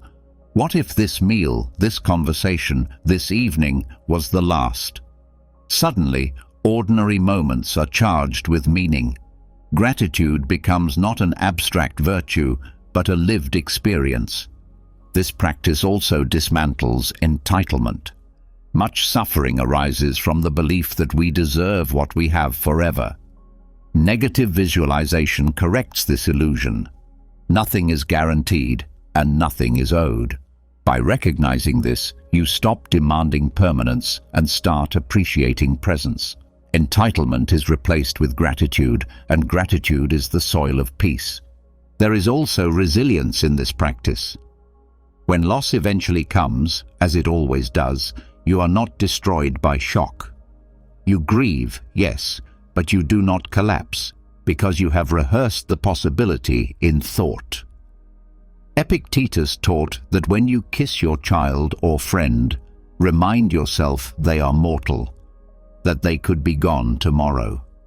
This reminder does not diminish love, it deepens it. You love more fiercely because you know the time is not endless. The practice also extends to possessions. Ask yourself, what if this house burned? What if this job ended? What if this comfort was removed? By rehearsing loss, you free yourself from dependence. You enjoy what you have, but you are not enslaved by it. This detachment does not make you cold, it makes you flexible, able to adapt when life changes. Negative visualization also transforms how you handle annoyance. A delayed train, a broken phone, a spilled drink. These seem small disasters when you expect permanence. But if you practice imagining greater losses, minor troubles lose their sting. Gratitude for what remains softens the frustration.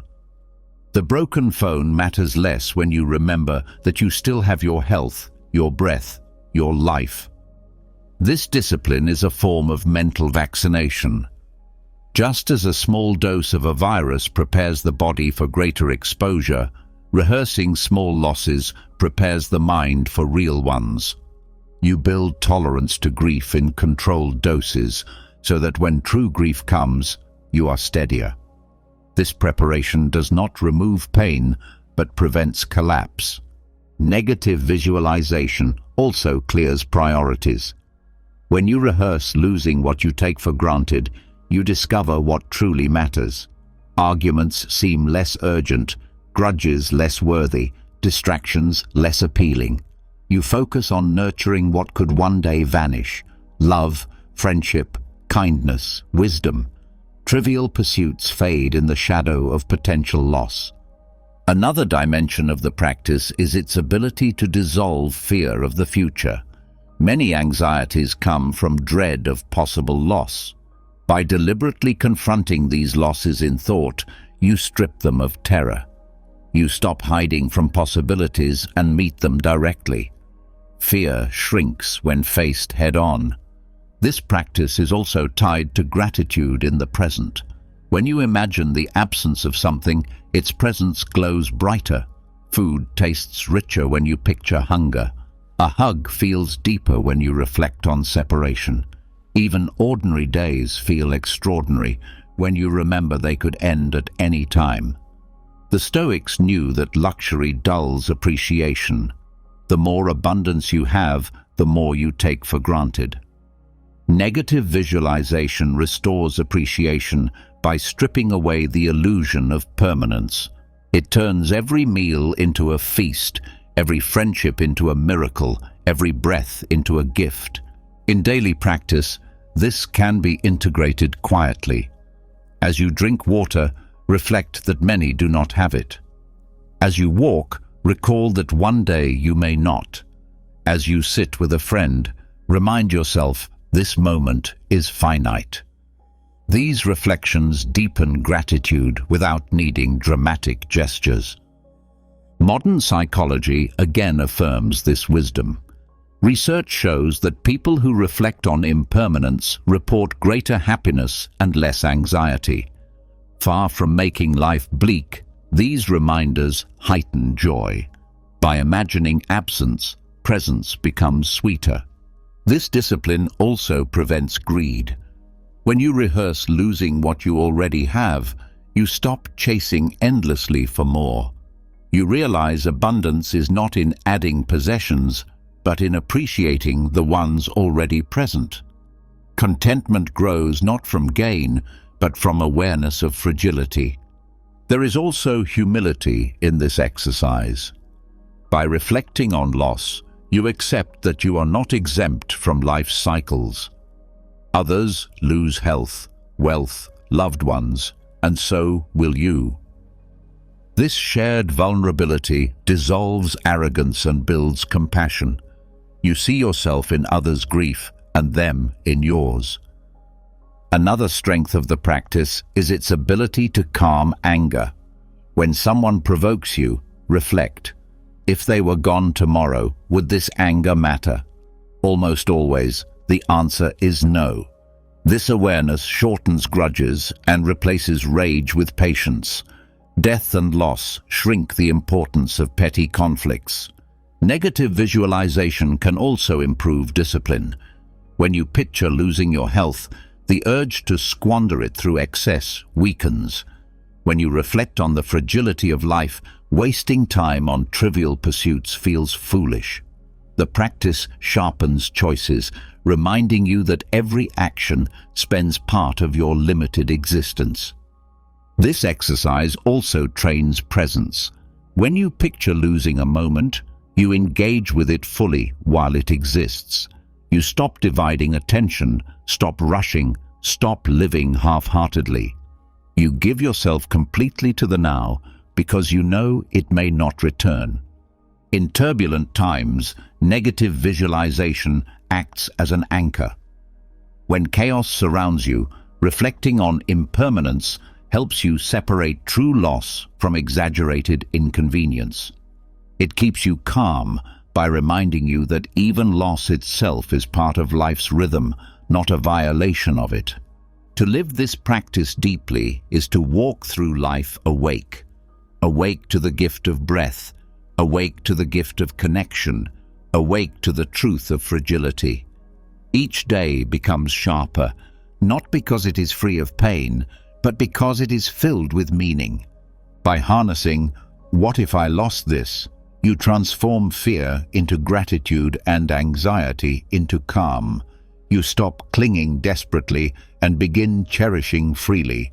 Loss rehearsed in thought becomes love practiced in life. And when real loss comes, as it always will, you meet it not as a stranger, but as something you have trained for. The grief will hurt, but you will not be broken, because you already know that every gift was borrowed, every joy was fragile, and every day was a treasure. Negative visualization teaches not how to avoid loss, but how to live so fully that even loss cannot erase the peace within. By rehearsing the possibility of loss, the mind learns to love more deeply and cling less desperately. Negative visualization trains gratitude in the present and resilience for the future. Yet there is another step beyond gratitude and preparation, one that strikes at the root of disturbance itself. The Stoics believed true power lay not in resisting events, but in reaching a state where events no longer dictated your inner state. They called this apatheia, not apathy in the modern sense of numbness, but a disciplined calm, a deep equanimity that makes chaos irrelevant. To understand this idea, you must first recognize how most suffering begins. It is not the event itself, but the emotional storm that follows it. Loss, insult, delay, failure, all of these disturb only because the mind grants them the power to disturb. Apatheia is the condition of withdrawing that power. It is not the absence of feeling, but the mastery of feeling. It is the state in which emotion arises but does not command, where reason governs even in the midst of turbulence. The Stoics never claimed that events are painless. Hunger hurts, betrayal cuts, death wounds. But they taught that while the body may suffer, the mind can remain unbroken. The discipline of indifference is not denial of pain, but refusal to let pain define you. This is why they distinguished between externals and internals. Externals, wealth, health, reputation, fortune, are beyond your control. Internals, judgment, will, character, are yours entirely. To attach your peace to externals is to surrender power. To anchor it in internals is to reclaim sovereignty. Indifference, then, is a form of liberation. When you no longer require wealth, no thief can make you poor. When you no longer depend on praise, no insult can shame you. When you no longer demand ease, no hardship can break you. By withdrawing importance from what lies outside your control, you gain invulnerability within what lies inside it. This does not mean you become detached from life or withdraw from action. The Stoics were active in politics, in leadership, in teaching, but they acted with clarity. Outcomes may shift, fortune may turn, but their own virtue remained theirs. To work with all effort, yet remain indifferent to results, is to possess unshakable calm. Cultivating this discipline begins with constant examination. Each time you feel disturbed, ask, "Is this within my control? If not, why give it power over me?" This question itself is a weapon. It cuts through the illusion of necessity, reminding you that much of what agitates you is irrelevant to your true self. Apatheia is also the antidote to manipulation. Others try to control you through promise or threat, offering rewards or warning of punishment. But if you are indifferent to external gain or loss, these tools lose their grip. The person who cannot be bribed with praise or threatened with pain is the freest of all. The discipline also changes how you view success. In ordinary thinking, success is external, wealth, recognition, victory. But in Stoic thinking, success is internal, remaining virtuous regardless of outcome. If you act with integrity in defeat, you succeed. If you abandon virtue in victory, you fail. Indifference to external definitions of success liberates you to live by higher standards. This state of equanimity does not arrive instantly. It requires repeated practice, small choices each day. Begin by treating minor inconveniences with indifference. Rain on a planned day, delay in a line, a careless word.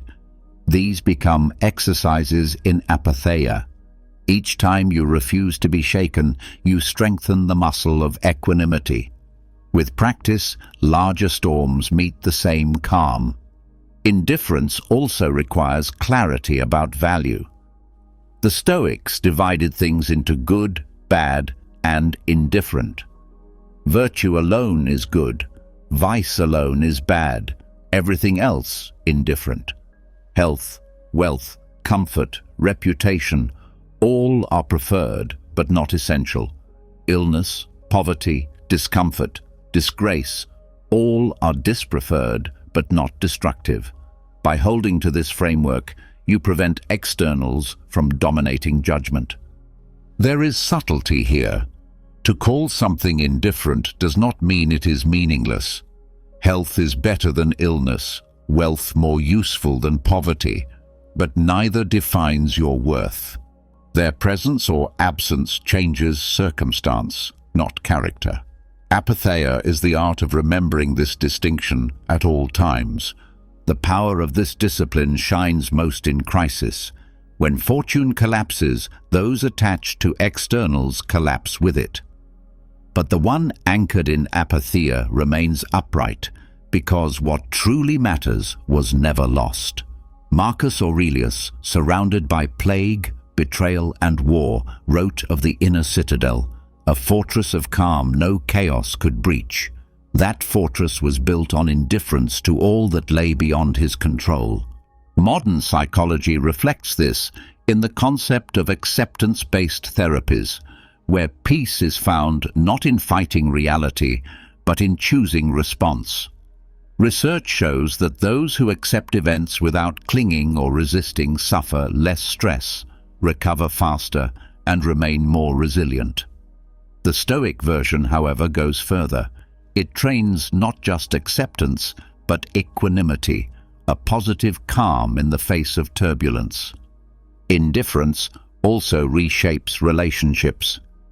When you stop demanding that others behave as you wish, you release frustration. You love without conditions, because you know their choices are not yours to control. This does not weaken bonds, it strengthens them. Love grounded in control suffocates. Love grounded in freedom endures. Another gift of apatheia is freedom from fear of loss. If you have already accepted that externals are indifferent, their removal cannot destroy you. This does not mean you do not care, but that you are not enslaved. You can grieve, but you do not collapse.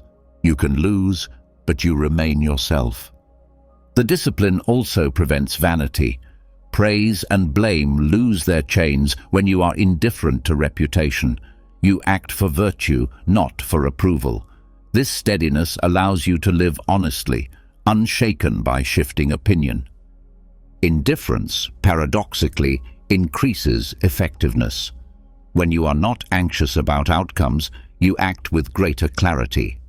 Fear of failure paralyzes, but indifference to failure frees. You pursue excellence because it is right, not because it guarantees recognition. This purity of motive sharpens both effort and peace. Apatheia is not emptiness, but fullness. It is not that you feel nothing, but that you are no longer ruled by feelings. Emotions arise, but they pass like clouds, leaving reason intact. This stability is strength, and this strength is freedom. To live with indifference as power is to walk through chaos unbroken. Fires may burn, storms may rage, but within, calm remains. Not because life is easy, but because you no longer grant externals the authority to define you. Virtue is yours, and that is enough. Through this discipline, chaos itself becomes irrelevant. You act, you endure, you live in accordance with reason, and whatever happens outside, your peace remains untouched. This is the Stoic promise of apatheia, not cold detachment, but invincible calm. When equanimity is cultivated, the storms of life lose their grip. You learn that outcomes, opinions, and externals cannot dictate the state of your soul. Yet even this inner fortress depends on something often overlooked: the body. The Stoics knew that mind and body are not separate kingdoms. If the body is restless, the mind struggles to remain steady. If the body is weak or undisciplined, the will falters. To command yourself inwardly, you must also command yourself outwardly. Sovereignty of the spirit begins with discipline of the body. Posture, breath, and stillness were not trivial matters for the Stoics. They understood that how you carry yourself shapes how you think. A bent posture signals defeat to the mind, while an upright stance affirms strength. Breath that is shallow feeds anxiety, while breath that is slow restores calm. Stillness in the body calms turbulence in thought. By mastering these physical disciplines, you reinforce the authority of reason over impulse, composure over chaos. Posture is the first point of command. The body broadcasts messages to the mind. Slumped shoulders, lowered gaze, and collapsed stance feed feelings of despair or submission. In contrast, standing tall, with chest open and spine aligned, communicates resilience not only to others, but also to yourself. Modern psychology calls this embodied cognition, the idea that body and mind influence one another. The Stoics knew it through observation. To carry yourself with dignity is to remind the mind of its dignity. Breath is the second pillar. When fear rises, breath becomes shallow, rapid, uncontrolled. But by slowing breath, by drawing it deep into the lungs and releasing it steadily, you take control of the nervous system itself. The Stoics practiced this not as ritual, but as preparation. In moments of anger or fear, mastering breath meant mastering the storm. Science confirms that slow breathing activates the parasympathetic nervous system, calming heart rate and lowering stress. The Stoics called it reason in the body. Stillness completes the triad. Agitation in the body feeds agitation in the mind. Fidgeting, pacing, restless movements are symptoms of inner unrest. To practice stillness is to teach yourself patience, to remain unmoved even while the world stirs around you. Marcus Aurelius often wrote of sitting in stillness, withdrawing into the inner citadel where movement ceased and reflection deepened. Stillness is not idleness, but strength contained. This discipline extends to endurance. The body trained in hardship prepares the mind for hardship. Exposure to cold, fasting, physical exertion, these were not punishments, but exercises in sovereignty. When the body learns it can endure, the mind follows. When the body remains steady under stress, the mind is less tempted to collapse. There is also a moral lesson in bodily discipline. The person who cannot command posture, breath, or stillness often struggles to command speech, action, and thought. Disorder in the body often mirrors disorder in the soul. But one who trains bodily discipline builds alignment. Body supports mind, mind supports virtue. This practice is not about vanity. It is not the sculpted body that matters, but the obedient one. A body ruled by appetite enslaves the will. A body trained in discipline serves it. The Stoics valued strength not for appearance but for utility, to carry burdens, to withstand hardship, to reflect steadiness. Control of the body also protects against manipulation. Those who master breath resist panic in crowds. Those who practice stillness resist provocation. Those who command posture radiate authority without words. These qualities disarm chaos because they embody calmness outwardly as well as inwardly. Another benefit of bodily discipline is clarity. A restless body distracts the mind, but a body trained in stillness clears space for thought. Breath that is steady creates rhythm for reflection. Posture that is upright creates alertness for reason. These small acts of control become the foundation for larger acts of wisdom. Daily life offers constant chances to practice. Waiting in line, you can train posture. Facing criticism, you can master breath. Sitting in conflict, you can hold stillness. Each moment becomes an exercise in sovereignty, a rehearsal for greater trials. The Stoics believed that philosophy was not only written in words, but inscribed in flesh. How you walked, how you sat, how you breathed, all testified to the state of your soul. To practice bodily discipline was to embody philosophy, to make it visible and real. In turbulent times, this practice becomes a shield. Panic spreads quickly when bodies show panic. But the one who stands upright, breathes calmly, and remains still radiates assurance. Others feel steadiness simply by presence. This is leadership born not of words, but of embodied calm. The discipline also sharpens endurance against pain. By practicing control of posture and breath, you prepare for physical suffering without surrender. Pain may come, but it cannot break the will if the body has been trained to endure without collapse. Self-command through bodily discipline, then, is not separate from philosophy. It is philosophy lived. To rule yourself outwardly is to reinforce rule inwardly. To align body with mind is to create sovereignty no chaos can overthrow. The Stoics understood. The body is the gateway to the soul. When you master posture, breath, and stillness, you create a fortress where reason reigns. In that fortress, even in the storm, calm remains untouched.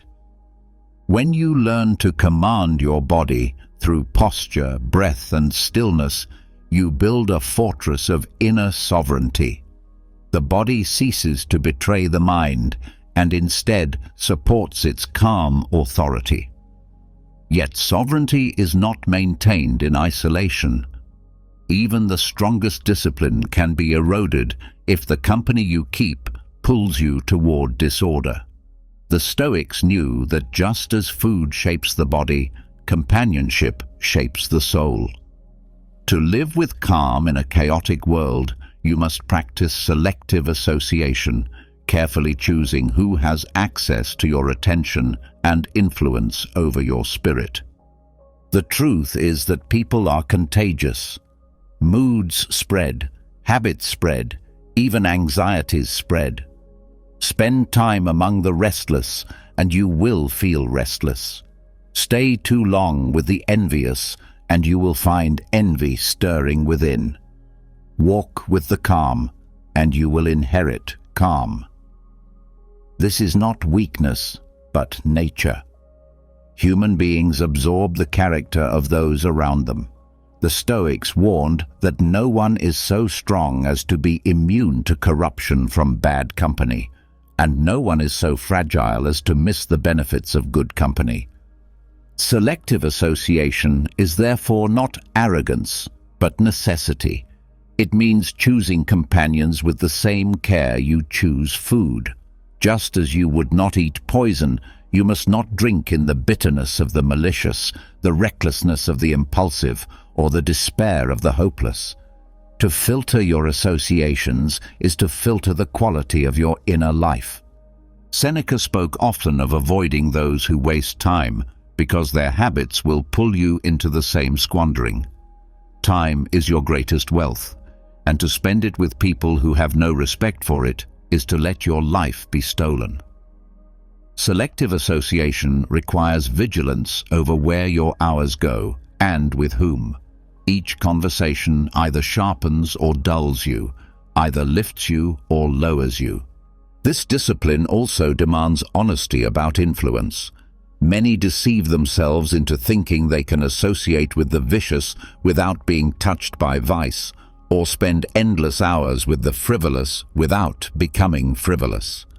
But the Stoics rejected this illusion. If you wish to remain steady, spend time with those who are steady. If you wish to remain disciplined, surround yourself with the disciplined. Aspiration grows from proximity. Selective association is not only about avoiding harmful company, but also about seeking beneficial company. The Stoics encouraged friendships built on virtue, on mutual correction, on encouragement toward the good. A true friend is not one who flatters, but one who challenges, not one who indulges your weakness, but one who strengthens your resolve. To choose such companions is to build a circle that supports calm and virtue rather than chaos and indulgence. This practice also extends beyond physical presence. In the modern world, influence reaches you through words, screens, and voices that never meet you in person. Books, media, and digital connections are forms of association too. The Stoics would insist, guard your mind as carefully against these influences as against direct company. If you flood your attention with anger, gossip, and fear, your inner calm will wither, even if you never leave your home. Selective association also teaches humility. To admit that company influences you is to acknowledge vulnerability. This is not weakness, but wisdom. Recognizing that you are shaped by others allows you to choose wisely. The arrogant deny influence and are quietly consumed by it. The wise admit influence and filter it deliberately. This practice requires courage because often those you must distance yourself from are familiar, even dear. But loyalty to virtue must come before loyalty to comfort. To walk with those who drag you down is to betray yourself. Selective association does not mean abandoning compassion, but it does mean setting boundaries. You can wish others well without joining them in their disorder. Another dimension of this discipline is self-assessment. If you seek good company, you must also become good company. To demand virtue in others while indulging vice yourself is hypocrisy. Selective association therefore requires you to ask, would I want to be influenced by myself? If not, then change. In this way, the practice not only filters others, but refines you. This discipline also sharpens your ability to discern appearance from reality. Many present themselves as wise, confident, or kind, but their habits reveal otherwise. Selective association trains you to look beyond charm, beyond rhetoric, into the substance of a person's character. This protects you from being misled by flattery or seduced by charisma. In times of crisis, the value of selective association becomes most visible. When chaos erupts, those around you will either multiply your panic or steady your resolve. If you have built a circle of the wise, their calm will reinforce yours. If you have surrounded yourself with the reckless, their fear will drown you. Preparation lies in building the right company before the storm comes. Modern psychology confirms what the Stoics observed. Studies show that behavior spreads through networks, from habits of health to patterns of emotion. People adopt the norms of those they spend time with, often unconsciously. The Stoics anticipated this truth, urging deliberate choice of companions as a safeguard for the soul. This practice also cultivates freedom. When you are selective with associations, you release yourself from the prison of needing to please everyone. Not all company is worth keeping, and to admit this is to free yourself from the burden of endless obligations. You begin to prioritize depth over breadth, choosing a few virtuous companions over many shallow ones. Selective association also teaches the value of solitude. It is better to be alone than in corrupting company.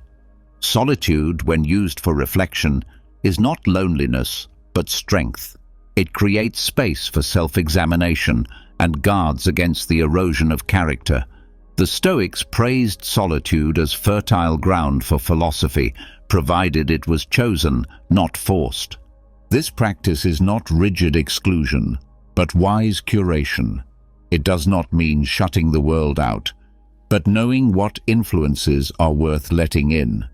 You cannot avoid all contact with vice, but you can decide how deeply it touches you. The art lies in maintaining openness to humanity while filtering intimacy for virtue. By practicing selective association, you build an environment that sustains calm. Chaos will always exist in the world, but it need not take root in your inner circle. The people closest to you either scatter your energy or center it. Choose those who help you grow in patience, in courage, in reason, and in calm. And when you walk with such companions, you will find that calm multiplies. Just as fear spreads, so does steadiness. A circle of the disciplined creates a climate where chaos cannot flourish. This is why the Stoics insisted, choose your company with care, for in choosing your companions, you choose the shape of your own soul. When you choose your company wisely, you protect your mind from needless turbulence. The people around you either feed your discipline or erode it. Yet even with careful association, the greatest source of disturbance still comes from within, your own emotions. Anger, fear, grief, envy, and frustration rise uninvited, and no amount of external filtering can prevent their arrival. The Stoics understood that emotions cannot be erased by willpower alone. To suppress them is to trap fire in a box where it smolders and eventually consumes. True mastery comes not from denial, but from transformation, turning destructive energy into constructive strength. Emotional transmutation is the Stoic alternative to suppression.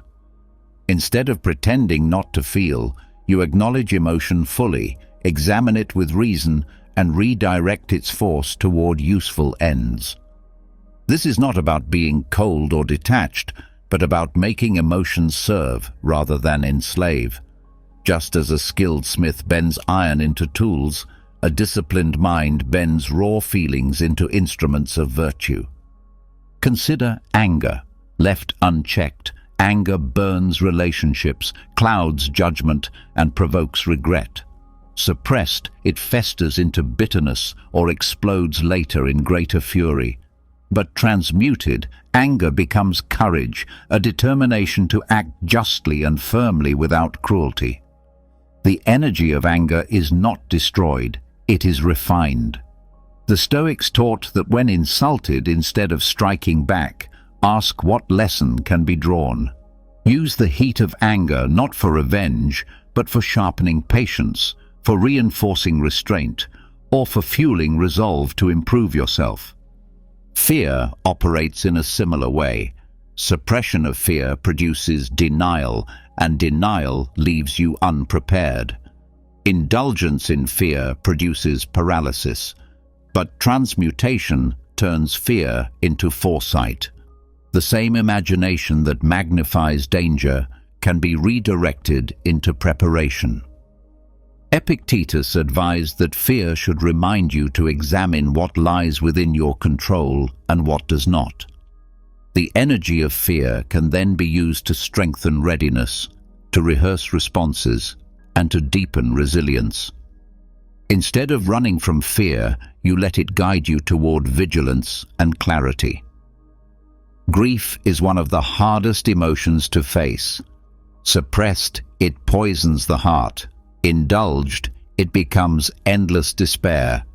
Yet grief too can be transformed. The Stoics did not deny sorrow when death or loss arrived. They accepted it as natural, but they refuse to let it consume life. Grief can be transmuted into gratitude for what was shared, into compassion for others who suffer, or into a renewed sense of urgency to live well with the time that remains. The energy of grief becomes a reminder of mortality, a teacher of value, a driver toward love expressed more fully in the present. The practice of emotional transmutation begins with awareness. When emotion rises, the first task is not to act, but to notice. Say to yourself, "This is anger, this is fear, this is sorrow." Naming the feeling creates distance, a gap where reason can intervene. In that gap lies freedom, the choice not to suppress or indulge, but to redirect. The second step is examination. Ask, what is the source of this emotion? Is it rooted in something within my control or beyond it? Much of emotional chaos comes from confusing the two. By identifying the source, you reduce confusion and see where your energy can be applied. Anger at another's opinion, fear of death, grief over change. These belong to the realm of fate, not command. Redirect energy to what can be shaped: your judgment, your character, your actions. The third step is conversion. Take the raw intensity of the feeling and ask, how can this be used for virtue? Can anger strengthen justice? Can fear sharpen vigilance? Can grief deepen gratitude? This shift transforms emotion from enemy to ally. You are not crushed by what you feel, but you are carried by it in a better direction. This practice also dissolves the illusion that calm means the absence of emotion. The Stoics never aimed to become stone. They aimed to become masters of response. Emotions are part of human nature, but mastery lies in deciding how to use them. Calm is not numbness. It is the power to shape feeling into strength. Emotional transmutation also strengthens relationships. Many conflicts arise not from the emotion itself, but from how it is handled. Anger expressed rashly wounds, fear projected onto others spreads panic, grief turned inward isolates. But when these emotions are redirected, they strengthen bonds. Anger becomes firm boundaries without cruelty. Fear becomes shared vigilance that protects. Grief becomes shared compassion that unites. There is also resilience in this practice. Life will always stir emotions. You cannot prevent anger from arising when insulted, or fear when threatened, or grief when loss strikes. But by practicing transmutation, you prevent these emotions from breaking you. They become fuel for growth instead of weapons against you. Modern psychology confirms this ancient wisdom. Research on emotional regulation shows that suppression leads to stress, illness, and disconnection, while reappraisal, reframing emotion, leads to resilience and well-being. The Stoics anticipated this by teaching not to deny emotions, but to reinterpret them through reason. Another strength of transmutation is its ability to conserve energy. Suppression consumes enormous mental effort. Indulgence drains it further. But transmutation reclaims energy. The fire that once burned destructively now warms and illuminates. What once scattered you now centers you. This practice requires training in small things. When irritated by delay, instead of suppressing frustration, ask how patience can be strengthened. When anxious about the future, redirect energy into preparation or learning. When sad over absence, let gratitude for presence grow sharper. Each small act of transmutation builds the skill for larger storms. There is humility in this discipline. To transmute emotion, you must admit you feel it. Denial is pride. Acknowledgement is honesty. The Stoics did not pretend to be beyond emotion. They admitted its presence, but refused its tyranny. This honesty is the beginning of mastery. Over time, this practice creates a strange power. Others may wonder how you remain calm in provocation, how you move with strength in fear, how you carry grief without despair. The secret is not absence of feeling, but mastery of it. You no longer waste life fighting emotions or being enslaved by them. You harness them. This is the essence of Stoic transmutation. Anger becomes courage, fear becomes foresight, grief becomes gratitude. Emotions lose their chaos when reason claims their energy. Suppression weakens, indulgence enslaves, but transmutation liberates. And when you live this way, chaos itself becomes fuel. The very emotions that once threatened to overwhelm now drive growth, clarity, and strength. This is not the death of feeling, but the rebirth of it, reshaped by reason into something unbreakable. When raw emotion is redirected instead of suppressed, it no longer corrodes the soul, but strengthens it. Anger becomes energy for courage, fear becomes vigilance, grief becomes gratitude. Yet even with this power of transmutation, the work is not finished. Emotions and impressions still leave marks within the mind. If they are not examined, they linger as shadows, clouding thought and feeding future disturbances. The Stoics knew that the mind, like the body, requires daily cleansing, and their chosen instrument for this surgery of the soul was writing. Journaling was not decoration or pastime. It was a tool to dissect disturbances, remove infection, and heal the wound through clarity. Writing is a mirror sharper than memory.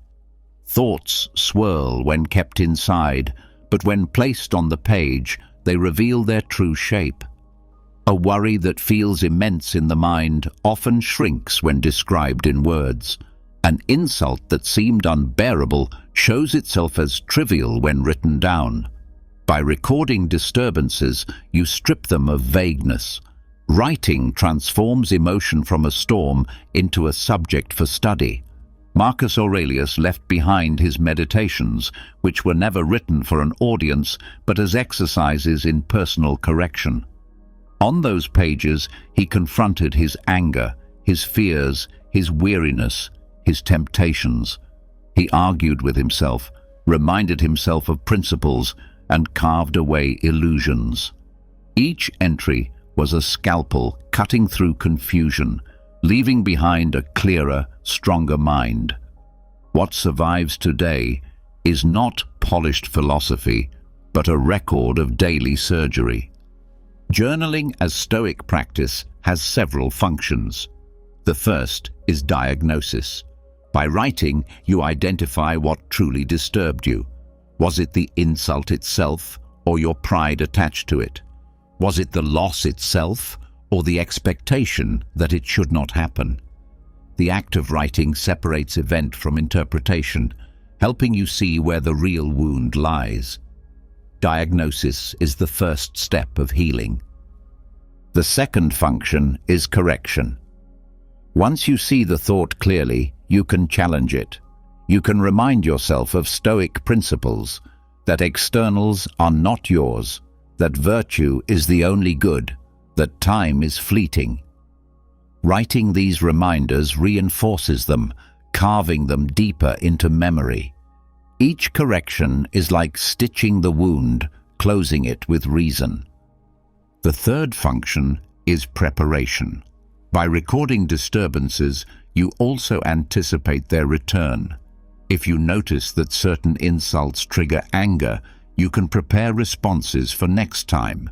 If certain fears return again and again, you can rehearse answers before they arise. Journaling thus turns past chaos into training for future calm. This practice is also a safeguard against self-deception. The mind is skilled at hiding from itself, justifying impulses, excusing weaknesses. But on the page, excuses reveal themselves. Writing forces honesty. You cannot easily lie to yourself when the words stare back. The act of journaling makes the hidden visible. Another benefit is perspective. Reading back what you wrote weeks or months ago shows how often disturbances fade. What once felt crushing is now irrelevant. This hindsight teaches humility. Most of what agitates us is temporary, and writing gives proof of it. Journaling becomes a record not only of struggles, but of their impermanence. The act of writing also slows thought. Emotions move quickly, overwhelming reason. Writing requires pace. You must form words, shape sentences, put thoughts into order. This slowness itself is therapeutic. It forces the mind to pause, to process, to reflect instead of react. The page absorbs haste and replaces it with deliberation. Journaling also strengthens gratitude. By noting disturbances alongside blessings, you see balance. You realize that pain was not the whole story, that joy and support coexisted with it. Gratitude grows clearer when recorded, and gratitude itself is medicine against despair. The practice need not be elaborate. A few sentences can be enough. Seneca advised reviewing the day each evening, asking, "What did I do well? What did I do poorly? What could I improve?" This nightly reflection was his way of keeping accounts with himself. The page was both ledger and physician. There is also freedom in knowing that the page holds your burdens. To write them down is to release them from carrying endlessly in the mind.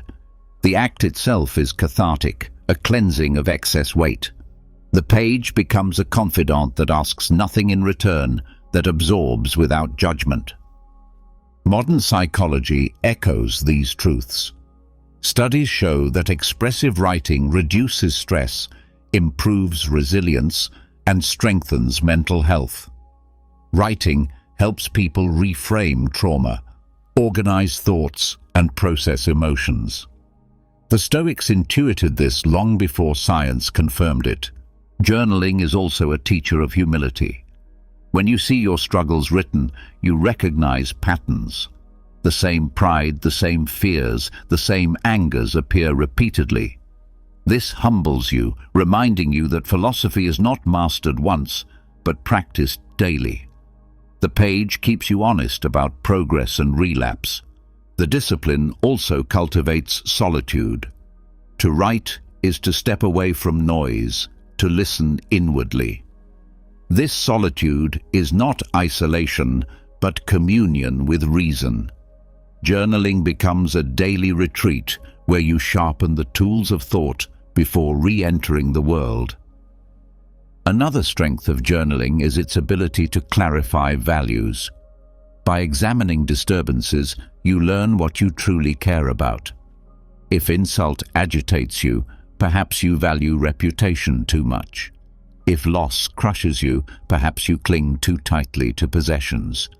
Journaling exposes hidden attachments and offers a chance to realign with Stoic priorities. The practice also builds continuity. Each day's reflection connects to the next.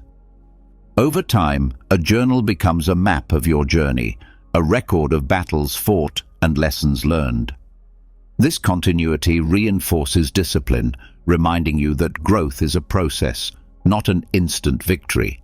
It also sharpens memory. Writing down reflections cements them. Insights that might be forgotten remain preserved, ready to be revisited. In this way, journaling accumulates wisdom, turning daily experiences into a library of lessons.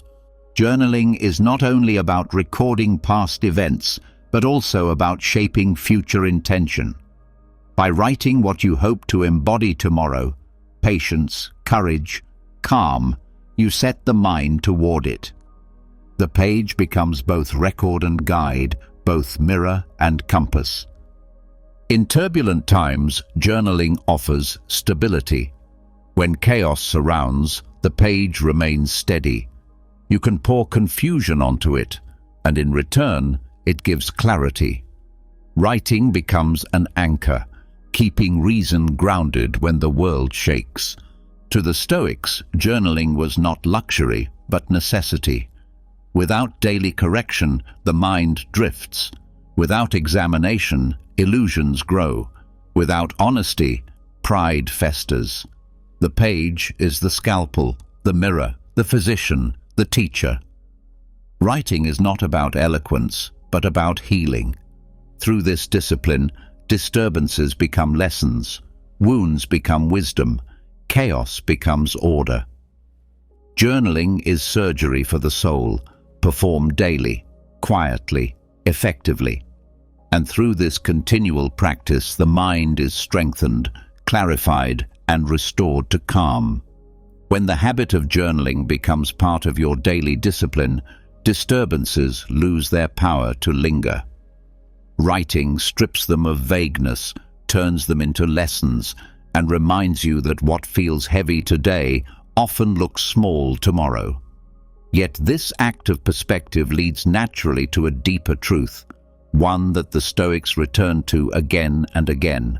The reason problems fade with time is not because they are solved perfectly, but because all things eventually pass. What feels permanent is always dissolving. Nothing stays, nothing is fixed, nothing belongs to you forever. The only constant is impermanence. To resist this truth is to live in conflict with reality. To embrace it is to discover calm even in chaos. Radical acceptance of impermanence is not resignation, but liberation. Most of human anxiety grows from the attempt to freeze what is by nature fleeting: youth, health, possessions, relationships, reputation. The more tightly you cling, the more fragile you feel. But the one who accepts transience no longer fears loss, because loss is expected. They no longer demand permanence, because they know permanence does not exist. This acceptance turns chaos into rhythm, loss into cycle, and endings into transformations. Life itself announces impermanence everywhere. The seasons shift without asking. The body changes each year. Friendships evolve, cities rise and fall, even mountains erode. To demand stability from a universe built on motion is like demanding the tide to stop. The Stoics taught that calm comes not from bending nature to your will, but from aligning your will with nature. And nature is constant change. Acceptance of impermanence begins with facing mortality. Death is the final proof that nothing lasts. Every day carries you closer to it, and denial only breeds dread. But when you embrace mortality, you free yourself from fearing it. Death becomes not a theft, but a completion, a return to the cycle that has carried every creature before you. This awareness does not darken life, it brightens it. When you know time is short, you live with urgency, gratitude, and clarity. Impermanence also reframes grief. When loved ones die, the pain is sharp. But acceptance teaches that their passing was never a violation, it was part of the order. To love someone is to accept from the start that the bond is temporary. This makes affection deeper, not weaker, because every moment is recognized as precious. By embracing impermanence, grief transforms from bitterness into gratitude for the time shared. The same truth applies to possessions. Wealth, homes, achievements all appear solid but are only temporary arrangements. Fortune can erase them in a moment. The Stoic response is not to despise possessions, but to hold them lightly. Enjoy them while they remain, release them when they go. Possessions are tools, not anchors. By accepting their impermanence, you are never destroyed by their loss. Impermanence also strips fear from failure. If every success fades and every failure fades, why fear either? Praise passes quickly, and so does blame. What seemed like ruin one year often becomes irrelevant the next. By remembering this, you refuse to let either triumph or defeat control your spirit. You act with integrity in the present, knowing both applause and criticism are temporary echoes. This practice reshapes how you handle change. Many resist change, longing for the comfort of stability. But stability itself is illusion. To accept impermanence is to welcome change as natural. What looks like chaos is simply transition. What feels like ending is often beginning. This shift dissolves fear of the unknown, because the unknown is simply the next phase of the cycle. Radical acceptance also sharpens gratitude. If you thought something would last forever, you would not value it. The certainty of impermanence is what gives meaning to the present. A meal tastes better because it ends. A sunset is beautiful because it fades. A conversation matters because it cannot be repeated exactly. To embrace impermanence is to awaken gratitude for everything while it is here. The Stoics practiced daily reminders of this truth. Marcus Aurelius told himself that people he loved could be gone tomorrow, and that he too could die at any time. Far from making him cold, this gave him urgency to treat others with kindness, to waste no words on trivial conflict, and to act in accordance with virtue. For him, impermanence was not despair, but discipline. This discipline also protects against arrogance. When you remember that your body will decay, your wealth will pass to others, and your name will fade from memory, you stop treating yourself as the center of the universe. You stop chasing immortality in fame or possessions and begin seeking permanence in virtue alone. Character is the only legacy that endures beyond the shifting of fortune. Acceptance of impermanence does not make you passive. On the contrary, it gives courage. If all is transient, why delay? Why hesitate to act justly, to speak truth, to love deeply? Waiting for the perfect moment is foolish when all moments vanish. Acceptance teaches you to live fully now, because now is all you ever hold. There is also peace in knowing that suffering too is impermanent. Pain feels endless when inside it, but no pain lasts forever. Illness eases, grief softens, storms pass. By reminding yourself of this, you bear hardship with more patience. Endurance grows when you remember that endurance is only needed for a time. Modern science echoes this Stoic truth. Neuroscience shows that emotions, even intense ones, are temporary waves in the brain. Studies of resilience reveal that people who accept change and impermanence suffer less anxiety and recover faster from trauma. The Stoics, long before these studies, built their philosophy on this same principle. Nothing lasts, and that is the key to freedom. Acceptance of impermanence also transforms ambition. Many chase endlessly for legacy, for monuments, for lasting recognition. But all monuments crumble, and all names are forgotten. The wisest ambition is not to be remembered forever, but to live rightly now. When you detach from craving permanence, you redirect ambition toward virtue, which is always within reach. Daily practice of this discipline can take many forms.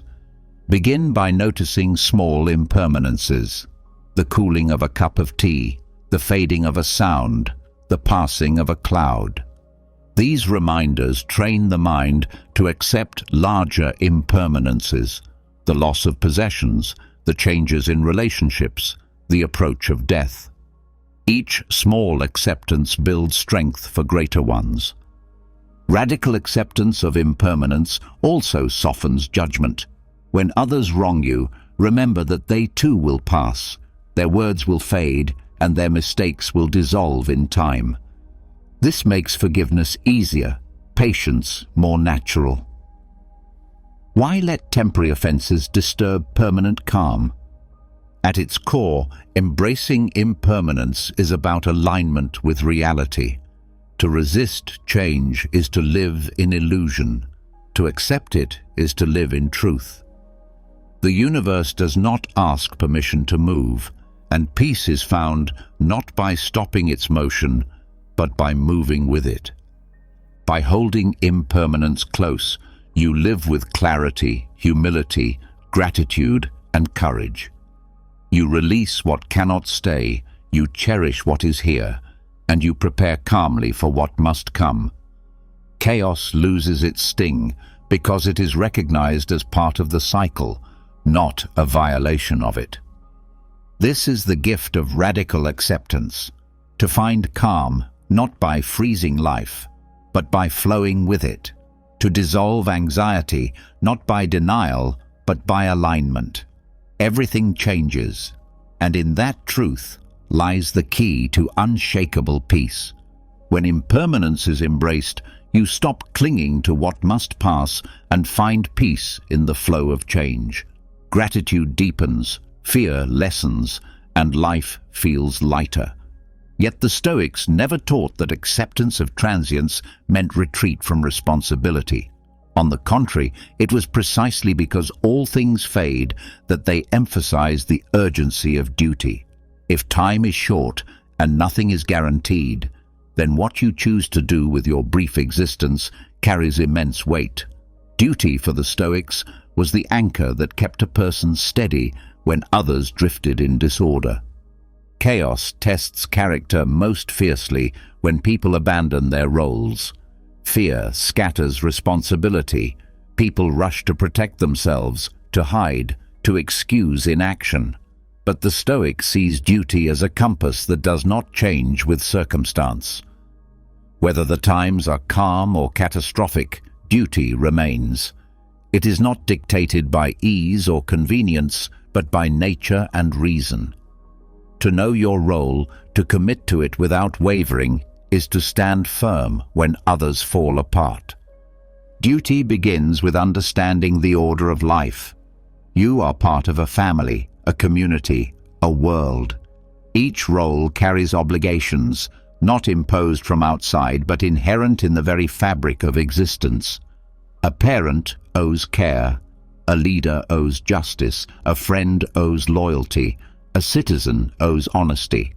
These duties may shift in form, but their essence remains, to act in harmony with reason and virtue, regardless of surrounding disorder.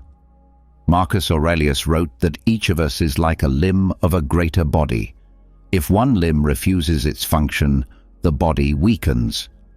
Likewise, if you abandon your duty, you do not only fail yourself, you weaken the whole. The Stoic vision of duty is not selfish, but communal.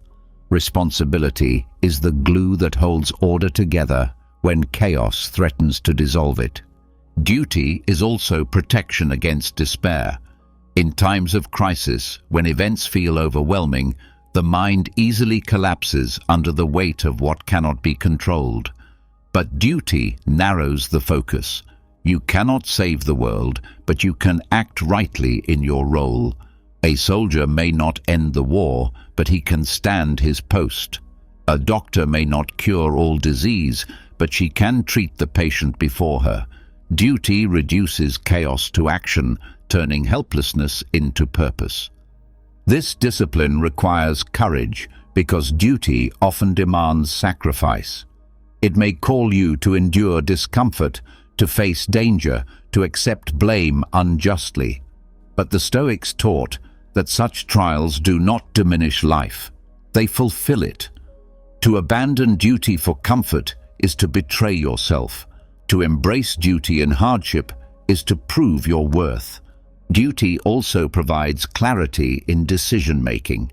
In disorder, choices multiply, each pulling in different directions.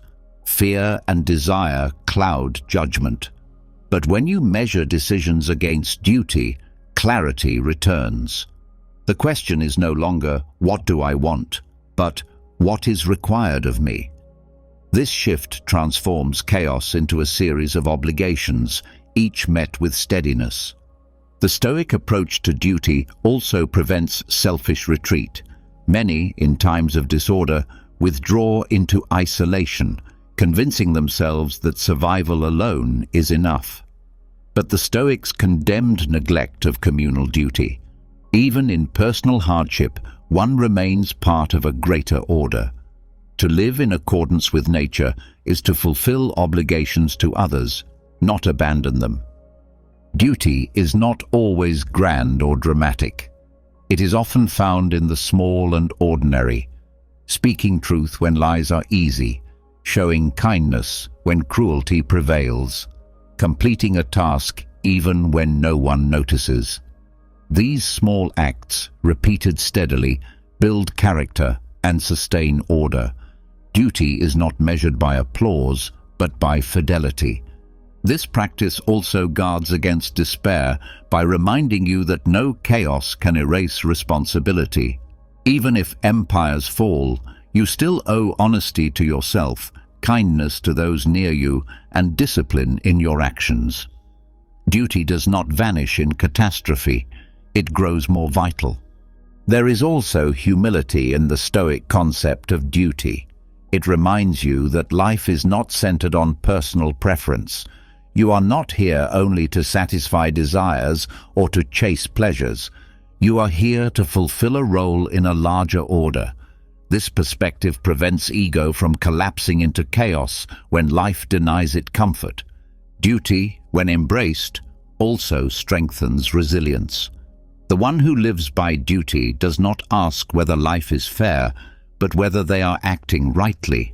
This orientation removes much of the bitterness that disorder breeds. Injustice may remain, chaos may swirl, but the Stoic asks only, am I performing my role with integrity? That question alone keeps the soul steady. Modern thought confirms this ancient wisdom. Studies of resilience show that those with a strong sense of purpose withstand crisis better than those without. Duty functions as purpose. It provides meaning in suffering and direction in confusion. The Stoics anticipated this. Responsibility is not a burden, but a source of strength. This discipline also reveals the connection between freedom and responsibility.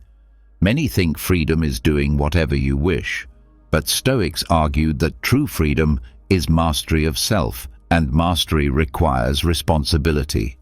Without duty, desire enslaves you. With duty, reason guides you.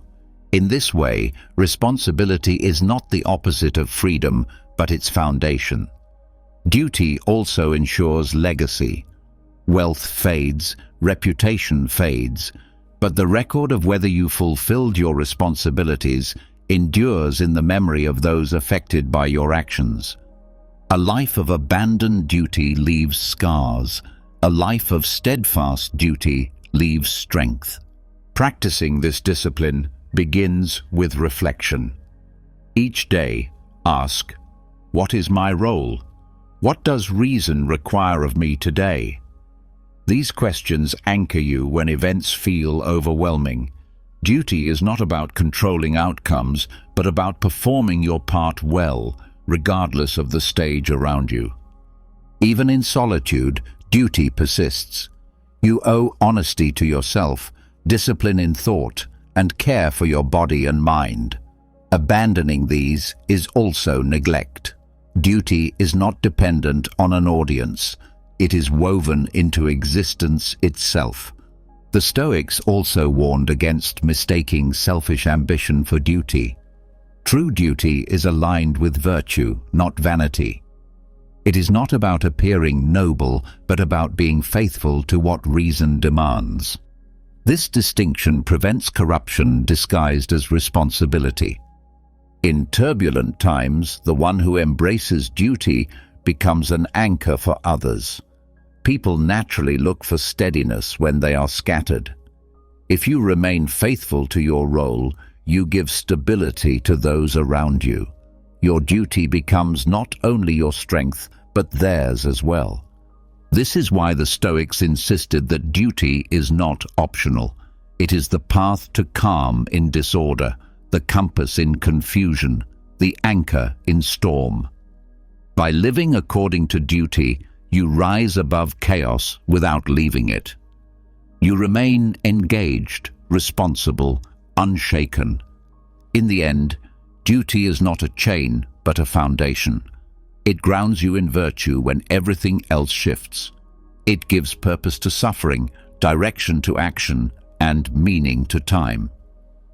Embracing duty amid disorder is the Stoic way of proving that chaos may shake the world, but it cannot shake the one who knows their role and fulfills it.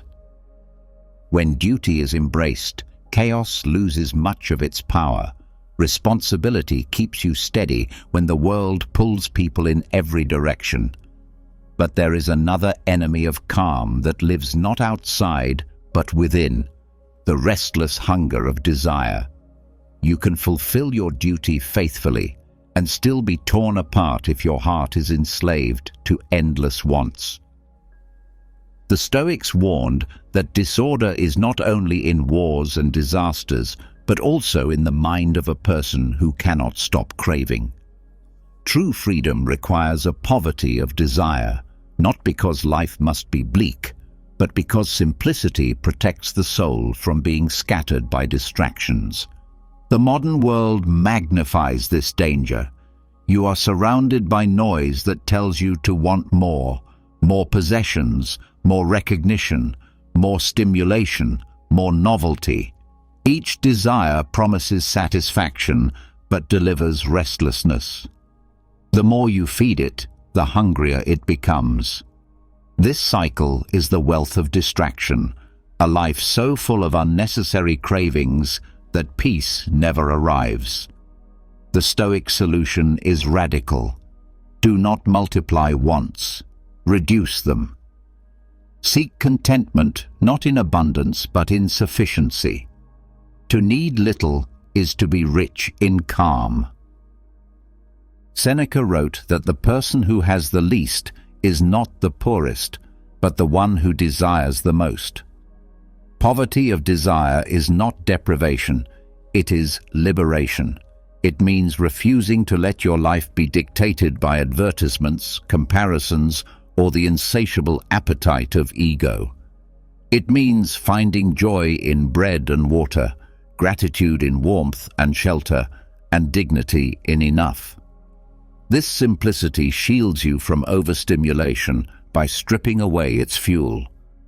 To practice this discipline, begin with attention. Notice how often anxiety comes not from what you lack in reality, but from what you think you should have.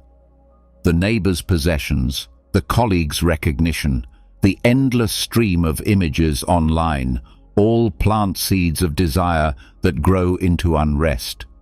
But if you pause and ask, "Do I truly need this?" you often discover the answer is no. The desire fades when exposed to scrutiny. The Stoics also trained through voluntary deprivation. They deliberately lived for periods with little food, coarse clothing, or uncomfortable beds. The purpose was not misery, but proof. By tasting poverty, they discovered they could endure it. Once you know you can live with less, fear of losing more disappears. Poverty of desire becomes a shield because no loss can shake you when you are content with little. This practice also reveals how many desires are distractions from what matters. Endless entertainment, constant novelty, and obsessive consumption may numb discomfort, but they also numb life. The Stoics insisted that attention is the most valuable currency, and scattering it weakens the soul. By simplifying wants, you reclaim attention for wisdom, for virtue, for relationships, for work that endures. There is also humility in reducing desire. To crave endlessly is to live in arrogance, as if the world exists only to satisfy you. But to be content with little is to live in harmony with nature. Nature provides enough: food, air, shelter, companionship. It is human vanity that demands excess. By returning to sufficiency, you align with reality instead of fighting it. Another strength of this discipline is resilience. A person dependent on luxury is fragile. Any disruption leaves them helpless. But one trained in simplicity adapts easily. If comfort is available, they enjoy it without attachment. If it is taken, they endure without despair. Poverty of desire creates flexibility, which is the essence of strength. This mindset also protects against manipulation. Many systems thrive on inflaming desire. They tell you that happiness requires their product, their approval, their promise. But if your desires are few, their influence vanishes. The person who wants little is impossible to control. They cannot be bribed with wealth or frightened with loss. Poverty of desire also nourishes gratitude. When you expect little, everything feels like a gift. A simple meal becomes a banquet, a modest home, a palace, a friend's company, a treasure. Gratitude grows in proportion to simplicity, because the fewer your requirements, the more often they are met.